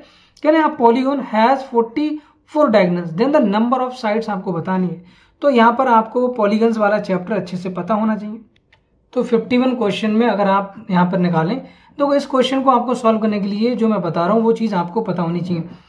तो यहाँ पर अगर मैं एक आपको फॉर्मूला बता दूँ कि अगर डायगोनल्स आपको दिए और साइड निकालना है, ठीक है, तो नंबर अगर हमें हम मान लेते हैं कि साइड्स हमारी n है, तो डायगोनल्स निकालने के लिए फॉर्मूला जो होता है वो आपको होता है NC2, है ना, NC2 माइनस n, ये हमारा होगा नंबर ऑफ डायगोनल्स। ये किसका फॉर्मूला है? नंबर ऑफ डायगोनल्स का फॉर्मूला है, ये हमेशा आपको काम आएगा, ठीक है। किसका फॉर्मूला है? डायगोनल्स का फॉर्मूला है, चाहे n कितना भी है, नंबर ऑफ साइड्स आपकी कितनी भी है कोई फर्क नहीं पड़ता। अब देखो इसको जो है वो आप सॉल्व कर लें, ठीक है। तो इसको जब सॉल्व करेंगे NC2 को, तो ये जगह हमारा ऊपर हमारा आ जाएगा n, और n माइनस आपका हो जाएगा, अगर हम पूरा सॉल्व करेंगे n माइनस 1 और n माइनस 2 का फैक्टोरियल, और नीचे भी n माइनस 2 का फैक्टोरियल, वो कट जाएगा और 2 आ जाएगा यहाँ पर, है ना, और ये माइनस का n हो गया। तो ये फॉर्मूला आप याद कर लें यहाँ पर, नंबर ऑफ डायगोनल्स, ये हमेशा के लिए याद कर लें, है ना, नंबर ऑफ डायगोनल्स। ओके, अब यहाँ पर जो है वो n की वैल्यू आपको निकालनी है, नंबर ऑफ डायगोनल्स आपको यहाँ पर गिवन है, ठीक है। तो ये जो वैल्यू है आपको दी है, नंबर ऑफ डायगोनल्स यहाँ पर जो आपको दिए हैं वो आप यहाँ पर सॉल्व करेंगे। तो यहाँ पर डायगोनल्स की वैल्यू कितनी दी है? 44 दी है, तो यहाँ पर 44 हमारी नंबर ऑफ डायगोनल्स की वैल्यूज है। तो देखो यहाँ से हमारा हो जाएगा ये हमारा 44 है, और यहाँ से हो जाएगा ये, आप अगर इसको सॉल्व करेंगे तो हो जाएगा n स्क्वायर माइनस n, और एलसीएम लेंगे तो माइनस का 2n, और ये आपका हो गया डिवाइड बाई 2। तो इसको सॉल्व करेंगे तो n स्क्वायर माइनस का 3n, और ये वैल्यू आ जाएगी 88 हो जाएगी इक्वल टू 0। अब ये एक क्वाड्रेटिक इक्वेशन बन गई। तो इसमें कह रहे हैं कि आपका जो है वो मल्टीप्लीकेशन माइनस 88 आना चाहिए, एंड सम जो होना चाहिए वो कितना? -3 होना चाहिए, ठीक है। तो माइनस का 11, और आप यहाँ कर सकते हैं 8 हो जाएगा। तो इनको ऐड कर दो, मल्टीप्लाई करेंगे तो -88 ऐड करने में -3 आ गया। तो यहाँ से हो गया n स्क्वायर माइनस का 11 n और प्लस का 8n माइनस का 88 इक्वल टू 0। तो यहाँ से हम जो है वो n को कॉमन ले लें, तो n माइनस 11 हो जाएगा, और प्लस का 8 आ गया, और n माइनस 11, ठीक है, इक्वल टू 0। तो यहाँ से आप जो है वो क्या दो यहाँ पर n आप क्या कर सकते हैं, n माइनस 11 को कॉमन ले लें, तो यहाँ से हो जाएगा n प्लस 8 इक्वल टू 0। तो इन दोनों को इक्वल टू आपको 0, n माइनस 11 इक्वल टू 0, तो n की वैल्यू कितनी होगी? 11 हो गई, एंड n प्लस 8 की वैल्यू जो है वो 0 है, तो n की वैल्यू -8। अब देखो नंबर ऑफ साइड्स हैं वो कभी भी नेगेटिव नहीं हो सकती, इसका मतलब इसका जो आंसर हो जाएगा वो नंबर ऑफ साइड्स कितनी हो जाएंगी? 11 हो जाएंगी, ये इसका करेक्ट आंसर है। तो कुछ क्वेश्चन ऐसे आते हैं जो थोड़े से टफ हो सकते हैं, ठीक है, थोड़े से आपके लिए जो है वो टफ हो सकते हैं, लेकिन ये ऐसी देखो ये जो मैंने फार्मूला है इसको लिख लेना, बहुत काम का फार्मूला है। तो ऐसे क्वेश्चन को आप एकदम से ना करें, थोड़ा सा पेशेंस रखें, और जो है वो बाद में ट्राई करें, जब आपके पास लास्ट के आधे घंटे और आधे घंटे का टाइम रहेगा हो, तब आप इन क्वेश्चन करें। जो आपसे नहीं हो रहा पहली बार में छोड़ दें, आप लास्ट में करें, लेकिन गलत नहीं होना चाहिए। मेन चीज ये, there are 100 students in a hostel, food provisions for them is for 20 days, how long will the provisions last if 25 more students join the group. देखो अब ये जो क्वेश्चन है वो आपका इनवर्स प्रोपोर्शन का है। तो यहाँ पर क्या है, स्टूडेंट्स हैं, कुछ स्टूडेंट्स हैं, और उन स्टूडेंट्स के लिए खाने का इंतजाम है, ठीक है, क्वांटिटी, कुछ क्वांटिटी उन्होंने दी है। तो स्टूडेंट्स हमारे पास, और उन स्टूडेंट्स के खाने का यहाँ पर इंतजाम है, ठीक है, मतलब कितना खाना है उसके लिए यहाँ पर डेज है। तो यहाँ पर हम बात कर रहे हैं किसकी? इनवर्स प्रोपोर्शन की। किसकी? इनवर्स प्रोपोर्शन की। अब यहाँ देखें तो 100 स्टूडेंट्स के लिए 20 डेज के लिए कर रहे हैं, कह रहे हैं कि अब 25 ज्यादा और आ गए, तो 125 स्टूडेंट्स हो गए। मान ले रहे हैं कि वो x डेज चलेगा। बताओ ये x की वैल्यू 20 से कम आएगी, ज्यादा आएगी? बताएं आप।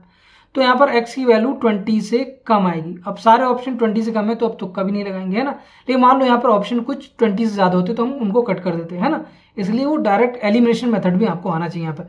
तो यहाँ पर जब करेंगे तो आपको क्या करना है, आपको इन दोनों का मल्टीप्लाई, मतलब इनका जो मल्टीप्लीकेशन वो हमेशा कांस्टेंट रहता है इनवर्स प्रोपोर्शन केस में।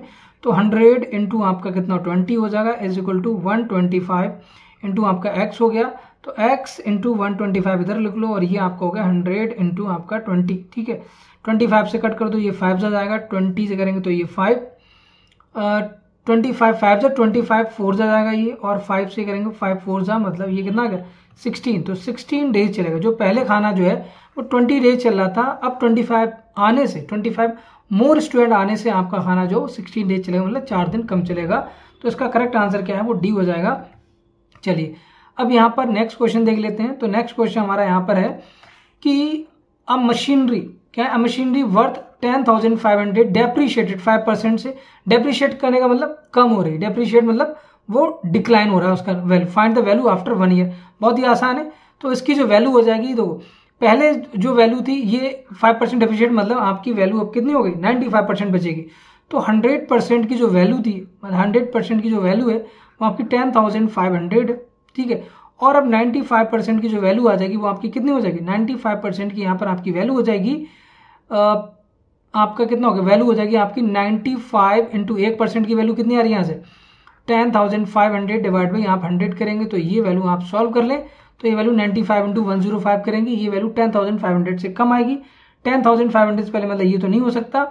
और आप जब इसको सॉल्व करें तो 105 और हो जाएगा 95, 25, 5, 45, 9, तो ये आपका 5 हो गया, 7 हो गया, 9 और 9, तो 7 पर 9 तो 9975, मतलब आपका इसका आंसर क्या हो जाएगा, ए जो है वो उसका करेक्ट आंसर होगा। देखो इसी क्वेश्चन को मैं दूसरे तरीके से भी करके दिखाता हूँ आपको, जो पॉपुलेशन वाला जो हमने करा था है ना, पॉपुलेशन वाले जो क्वेश्चन किया था उसी तरह से हम इसको करके दिखाते हैं। देखो कैसे, यहाँ पर क्या हो रहा है, पॉपुलेशन के हिसाब देंगे तो डेप्रीशिएट हो रही है, मतलब पॉपुलेशन कम हो रही, तो यहाँ पर टोटल अमाउंट जो बचेगी वो प्रिंसिपल अमाउंट यहाँ कितनी है, यहाँ पर इनकी 10,500 है। 1 प्लस नहीं होगा या माइनस होगा, डेप्रीशिएट कर रही है मतलब रिड्यूस हो रही है, कितना 5 डिवाइड भी आपका 100 हो जाएगा।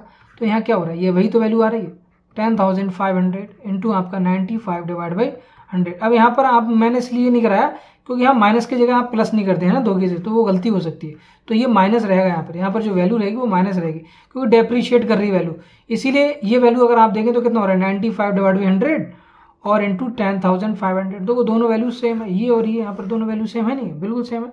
तो ये क्वेश्चन करने के कई सारे तरीके हो सकते हैं, आप इसको अच्छे से करें। अब देखो यहाँ कह रहे हैं कि आपको बताना है कि what should be subtracted from the product, इन दोनों के प्रोडक्ट से हम क्या सब्ट्रैक्ट करें कि ये वैल्यू आ जाए। तो मुझे किस नहीं करना है, ये जो वैल्यू दी है इसको ऐसे ही लिख लें, x - 3, मान लेता हूँ कि a सब्ट्रैक्ट करें तो x square plus 3x plus 9, देखो जब आप एग्जाम में करेंगे मान लेता हूँ a सब्ट्रैक्ट कर रहे हैं जिससे कि हमारी वैल्यू आ रही है x³ माइनस 3x और प्लस 9, तो आप ये लिखें नहीं, इसको डायरेक्ट सॉल्व, मतलब डायरेक्ट आप मल्टीप्लाई कर लें, क्या कर लें, डायरेक्ट पहले से ही मल्टीप्लाई करके यहाँ पर रख लें, ठीक है।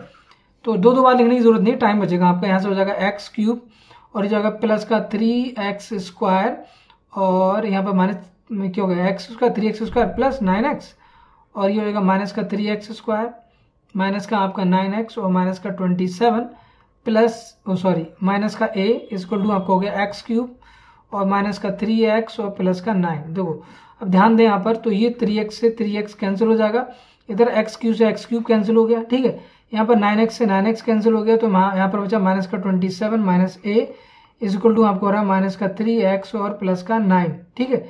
माइनस का 3x प्लस 9, तो यहाँ से a को इधर ले जाओ और बाकी सबको इधर ले आओ, तो a इक्वल टू आपको हो गया 3x प्लस 3x और ये जाएगा माइनस का, ये माइनस तरह चला जाएगा और माइनस का कितना हो गया माइनस 36, तो 3x माइनस 36 यहाँ पर हमारा आंसर हो जाएगा। तो इसका आंसर 54 का C, यस C आना चाहिए, यस, ठीक है। तो इसका आंसर क्या हो जाएगा, C इसका करेक्ट आंसर है।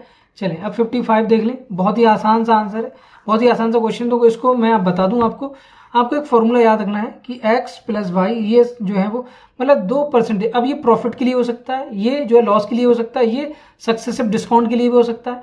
डिस्काउंट का मतलब क्या होगा, नेगेटिव, मतलब पहले वैल्यू कम कर रहे हैं। प्रॉफिट का मतलब दोनों, प्रॉफिट का मतलब पॉजिटिव। अब जो दो लगातार प्रॉफिट हो सकते हैं, दो लगातार जो है वो आपके लॉस हो सकते हैं, प्रॉफिट लॉस हो सकता है, लॉस प्रॉफिट हो सकता है। तो सारे क्वेश्चन यहाँ पर कवर हो जाएंगे आपका x डिवाइड बाई 100, ये आपका आ जाएगा इतना परसेंटेज ओवरऑल, मतलब आप बोले सिंगल डिस्काउंट में अगर निकालें तो ये इस तरह से आएगा। तो यहाँ पर x की वैल्यू कितनी है, यहाँ पर x की वैल्यू हमारी है माइनस का 20, यहाँ y की वैल्यू कितनी है माइनस का 10 है, सही है। यहाँ वैल्यू रख दें आप 10%, तो x की वैल्यू रख दें -20 और ये हो जाएगा माइनस का 10, यहाँ हो जाएगा -20, यहाँ प्लस है तो माइनस का 20 और माइनस का 10 और ये आपको हो जाएगा डिवाइड बाई 100, इतना परसेंटेज जो आपका हो गया ओवरऑल, है ना। ध्यान दें ये वैल्यू कितनी आ रही है माइनस का 30, यहाँ देखें ये माइनस माइनस क्या हो गया प्लस हो गया, 200 डिवाइड बाई 2 करेंगे तो प्लस का 2 आ जाएगा, तो ये वैल्यू कितनी आ रही है माइनस का 28%। तो माइनस का मतलब यहाँ होगा डिस्काउंट, तो इसके आंसर क्या हो जाएगा 28%। बहुत ही आसान और बहुत ही इंपॉर्टेंट क्वेश्चन है ये, ठीक है, टॉपिक है, मतलब जो आपका कंसेप्ट है वो काफी इंपॉर्टेंट है ये, तो इस कॉन्सेप्ट को जरूर आप ध्यान रखें, ठीक है। चलिए अब नेक्स्ट क्वेश्चन देख लेते हैं। तो नेक्स्ट क्वेश्चन हमारा क्या कह रहा है यहाँ पर नेक्स्ट क्वेश्चन की अगर हम बात करें 56 करें अ फैमिली, करें फैमिली जो है वो consumes 20 kg, a family consumes 20 kg 20 kg LPG 25 days, calculate the average energy consumption of the family per day if calorific जो वैल्यू है एलपीजी कितनी 50 जूल पर केजी। करें दो 20 करें फैमिली 20 kg जो है वो कितने दिन में 25 डेज में जो है वो कंज्यूम कर रही है, ठीक है। तो 25 डेज में कितना कंज्यूम कर रही है, 25 डेज में 20 kg, तो एक दिन में कितना करेगी वो, एक दिन में करेगी calculate the average energy consumption per day. तो वन डे में कितना करेगी, वन डे में वो करेगी 20 डिवाइड बाई 25, मतलब इतना केजी एलपीजी। तो ये आपका कितना हो गया, ये आपका हो जाएगा 4 डिवाइड बाई 5 kg, ये 0.8 आ जाएगा, ठीक है। इतना केजी जो है वो गैस एक दिन में कह रहे हैं। इफ कैलोरीफिक वैल्यू कितनी है 50 किलोग्राम पर केजी, ठीक है। तो यहाँ से कितना आ जाएगा आपका 50 किलो जूल, तो यहाँ से हमारा आ जाएगा 50 इंटू आपका कितना हो गया 4 डिवाइड बाई 5 हो जाएगा। एक इतना यूज किया उसने, है ना, इतना यूज किया, तो कैलोरीफिक वैल्यू क्या है, यही तो हो गई आपकी। तो एक दिन की वैल्यू आ जाएगी, यहाँ से सॉल्व करेंगे तो यहाँ आपका हो जाएगा किलो जूल पर केजी हो जाएगा ये आपका। तो यहाँ से आप करेंगे 10, तो ये आएगा 40, कितना हो रहा है 40 किलो जूल पर डे, मतलब इसका आंसर जो है वो 56 का आंसर। एक मिनट, सॉरी पेन गिर गया था। तो यहाँ पर जो है वो आपका क्या हो जाएगा, सी जो है वो उसका करेक्ट आंसर हो जाएगा। 56 का यहाँ पर करेक्ट आंसर आपका सी है, ठीक है। चलिए अब यहाँ पर जो है वो साइंस वाले पोर्शन को इसको हम फटाफट कंप्लीट कर लेते हैं, तो बहुत ही आसान है। करें सल्फ्यूरिक एसिड हमारा यहाँ पर क्या है, सल्फ्यूरिक एसिड है क्या यहाँ पर, तो सल्फ्यूरिक एसिड आसान है, इसमें तो ज़्यादा कैलकुलेशन नहीं करना। तो सल्फ्यूरिक एसिड क्या है, माइल्ड एसिड है, मिनरल एसिड है, वीक एसिड है, क्या है ये एडिबल एसिड है, क्या है ये आपको बताना है यहाँ पर। तो यहाँ पर इसका आंसर जो हो जाएगा वो क्या है, मिनरल एसिड है। क्या है ये मिनरल एसिड, जब आप ये एसिड वाला चैप्टर पढ़ेंगे तो उसमें ये सब दिया है, ठीक है। और इसमें थोड़ी सी भी आपको एक्स्ट्रा थोड़ी सी मेहनत करने की जरूरत है, आसानी से आपका यहाँ पर सिलेक्शन हो जाएगा, ठीक है। तो ये एडिबल एसिड नहीं है, यहाँ पर जो 57 का जो करेक्ट आंसर है वो आपका मिनरल एसिड हो जाएगा, ठीक है। क्या है मिनरल एसिड, कहना वैलेंसी ऑफ कार्बन बताना बहुत आसान है, लेकिन ये आपका क्लास देखो ये चीज़ें आपको याद होनी चाहिए। तो क्लास 8 में तो बिल्कुल नहीं बताएगा, क्लास 9 में अब जाएंगे जब आप, तो वहां से ये क्वेश्चन उठाते हैं उन्होंने। तो ये एएमयू में करते हैं ऐसा, है ना, एएमयू में भी करते हैं, आपका बीएचयू हर क्लास 9 के ये देखते हैं कि कौन बच्चा जो थोड़ा सा आगे लेके चल रहा है ना चीज़ों को। तो यहाँ पर इसकी वैलेंसी कितनी हो जाएगी, इसकी वैलेंसी आपकी 4 हो जाएगी। क्या हो जाएगी, इसकी वैलेंसी आपकी यहाँ पर 4 हो जाएगी, ठीक है।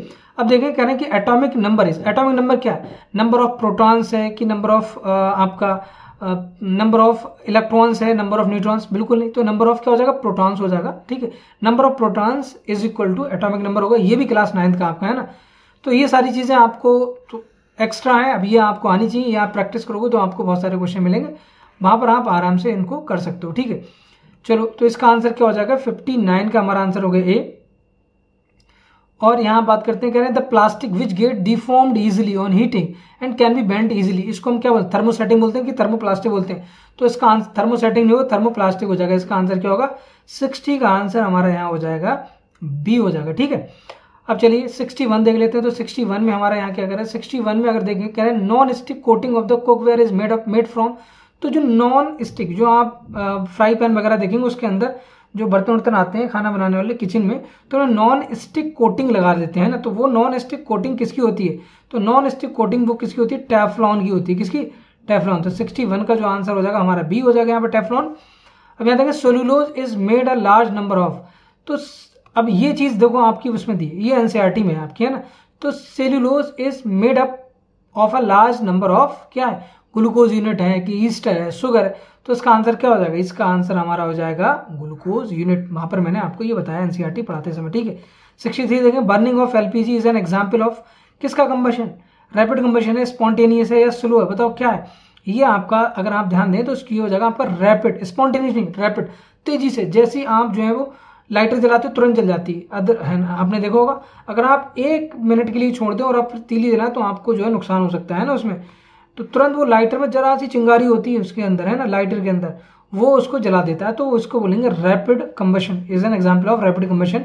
64 देख ले तो 60 का metal react with acid to produce, तो मेटल एसिड के साथ प्रोड्यूस होकर एसिड के साथ रिएक्ट क्या प्रोड्यूस करती है, हाइड्रोजन गैस। बहुत आसान है ना, जब आप एसिड और बेस वाली चैप्टर पढ़ेंगे उसमें आपको ये सारी चीजें समझ में आ जाएंगी। Name the unit which the calorific value of the fuel is express. तो अभी हमने किया क्वेश्चन, आप ध्यान दें, अगर आपने इस क्वेश्चन को ध्यान से किया होगा, किलो जूल कहना कैलोरीफिक वैल्यू किसमें, किलो जूल पर केजी, तो यही तो है, कुछ नहीं करना, ये तो आपको बहुत आसान हो गया, किलो जूल पर केजी। तो इसका आंसर क्या होगा, 65 का आंसर बी होगा। ये तो उन्होंने कॉपी कर दिया है ना सीधे, तो इससे तो आसान कोई क्वेश्चन हो ही नहीं सकता, क्योंकि इसमें अगर आपके अंदर थोड़ा सा भी दिमाग है ना तो आपने वहां लगा देना चाहिए आपको, है ना। देखो कहना फॉसिल फ्यूल्स आर, तो कोल, ऑक्सीजन, नाइट्रो, तो oxygen is not a fossil fuel, oxygen क्या फॉसिल फ्यूल है, नहीं। तो यहाँ पर कोल, पेट्रोल, नेचुरल गैस, ये आपका करेक्ट हो जाएगा। तो ये आपका इसका आंसर क्या होगा, इसका आंसर आपका बी हो जाएगा 66।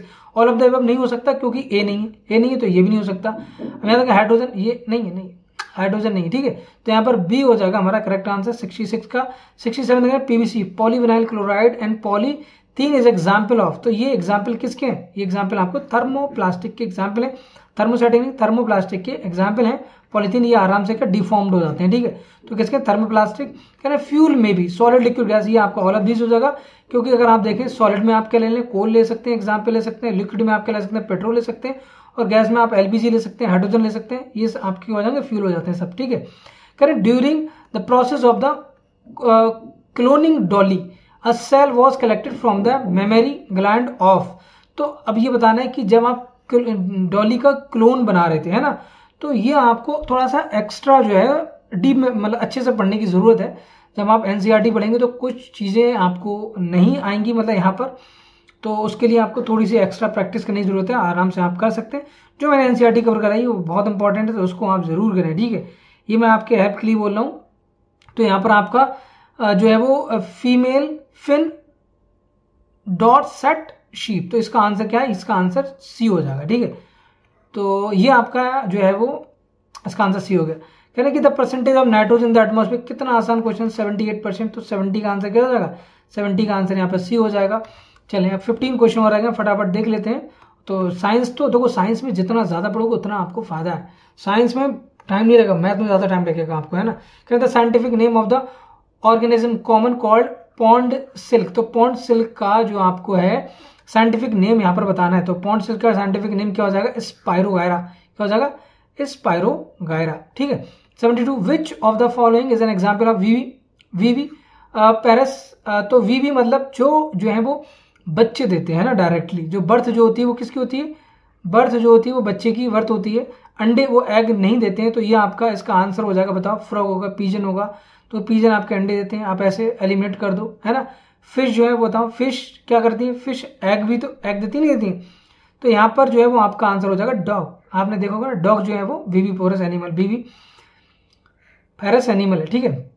विच of the following is a special plastic on which oil and water do not stick, तो कौन सी, अभी तो आपको थोड़ी देर पहले बताया था टेफ्लॉन जो है आपको, तो अब ये कुछ क्वेश्चन रिपीट कर दिए उन्होंने, अगर आप ध्यान से देखेंगे तो नॉन स्टिक वाला था ना, था टेफ्लॉन वाला आंसर, ये देखो यहाँ पर कितना गया, 1 मिनट, ये नॉन स्टिक ये दिया है, कह रहे नॉन स्टिक कोटिंग इसीलिए तो की जाती है, इसमें वाटर जो है वो चिपके नहीं, इस पे है ना, तो ये कह रहा है कि स्टिक नहीं होना चाहिए, special plastic which oil and water do not stick, तो इसका आंसर भी क्या हो जाएगा, टेफ्लॉन हो जाएगा, 73 का है।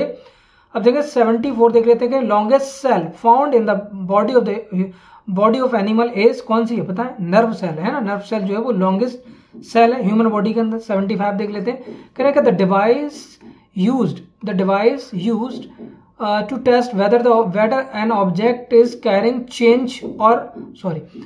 carrying charge or not, हमें अगर चेक करना है कि किसी भी ऑब्जेक्ट पर चार्ज है या नहीं है, तो उसके लिए हम क्या यूज करते हैं, इलेक्ट्रोस्कोप। इलेक्ट्रो मीन्स होता है, इलेक्ट्रो मीन्स वही आपका चार्ज हो जाएगा, तो इलेक्ट्रोस्कोप हो गया, ठीक है।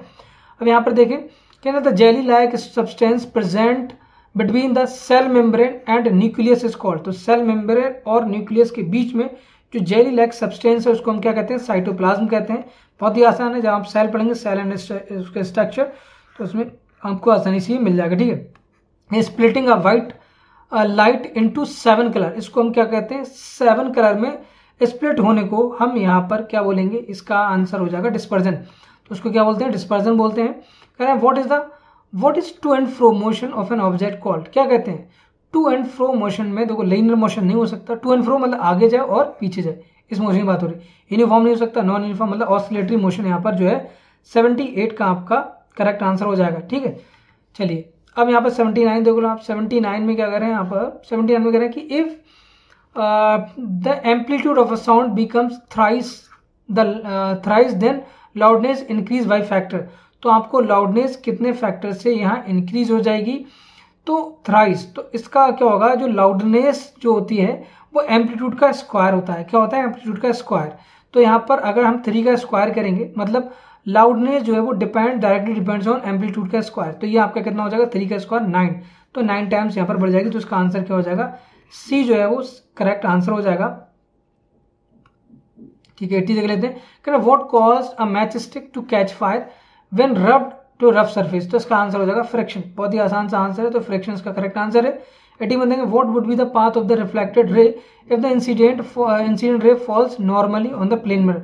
अगर कोई प्लेन मिरर है, उस प्लेन मिरर पर अगर नॉर्मली कोई इंसिडेंट रे अगर आती है, तो उसकी रिफ्लेक्टेड रेट भी क्या होगी, सेम जो है वो अपोजिट डायरेक्शन में क्या हो जाएगी, वापस हो जाएगी। ठीक है, अपोजिट डायरेक्शन में। तो reflected raise follows the same path in the incident रे, नहीं। मेकिंग एंगल, एक मिनट यहाँ पर ये आंसर हो सकता है, क्योंकि मैं देखो कह रहे हैं कि reflected ray follows the same path as incident ray का जो पाथ है उसी पाथ पर वापस आ रही। तो ये एंगल तो बिल्कुल भी नहीं हो सकते। तो इसका आंसर हमारा क्या हो जाएगा, 81 का आंसर ए होगा। 82 देख लेते हैं। तो क्या, a boy standing 20 metre away from the plane mirror से 20 मीटर अवे। तो आसान सा क्वेश्चन है, ऐसे क्वेश्चन को आपको बिल्कुल भी गलत नहीं करना है। अब इसमें आपको जो है जब आप पढ़ें तो उसको थोड़ा सा दिमाग लगा के वहाँ पे पढ़ें, है ना। कोई बॉय जो है वो यहाँ पर खड़ा है, तो ये कितना मीटर है, 20 मीटर पे। ये जो डिस्टेंस है वो कितनी है, 20 मीटर की डिस्टेंस है। ठीक है, 20 मीटर डिस्टेंस पे खड़ा है। He starts running towards the mirror. इधर मिरर की तरफ भाग रहा है 5 मीटर पर सेकंड की स्पीड से। The image of the boy appears to running towards him at the speed of. तो आपको बताना है कि उसकी तरफ जो इमेज आएगी, क्योंकि इमेज कहीं यहाँ बनेगी, कहाँ बनेगी, इमेज जो है वो कहीं, पहले वो यहाँ खड़ा हो तो यहाँ उसकी इमेज ऐसे आती होगी। तो जितना ये भाग रहा है उतनी ये इधर को आ रही है। तो उसकी स्पीड क्या हो जाएगी, 5 की आपकी क्या हो जानी चाहिए, यहाँ पर डबल हो जाएगी। ठीक है, क्या हो जाएगी, डबल। तो यहाँ पर कितना आएगा, 10 मीटर पर सेकेंड। तो ये रिलेटिव मोशन उसको बोलते हैं। आगे चल के आप पढ़ोगे। 82, 83, 84, 85 कर लेते हैं। चलिए यहाँ पर हम इसको खत्म करते हैं। ठीक है, कहने की body a charge with 2q charge. तो 2q प्लस 2q चार्ज से बॉडी को चार्ज किया गया। Brought in contact with another identical uncharged body.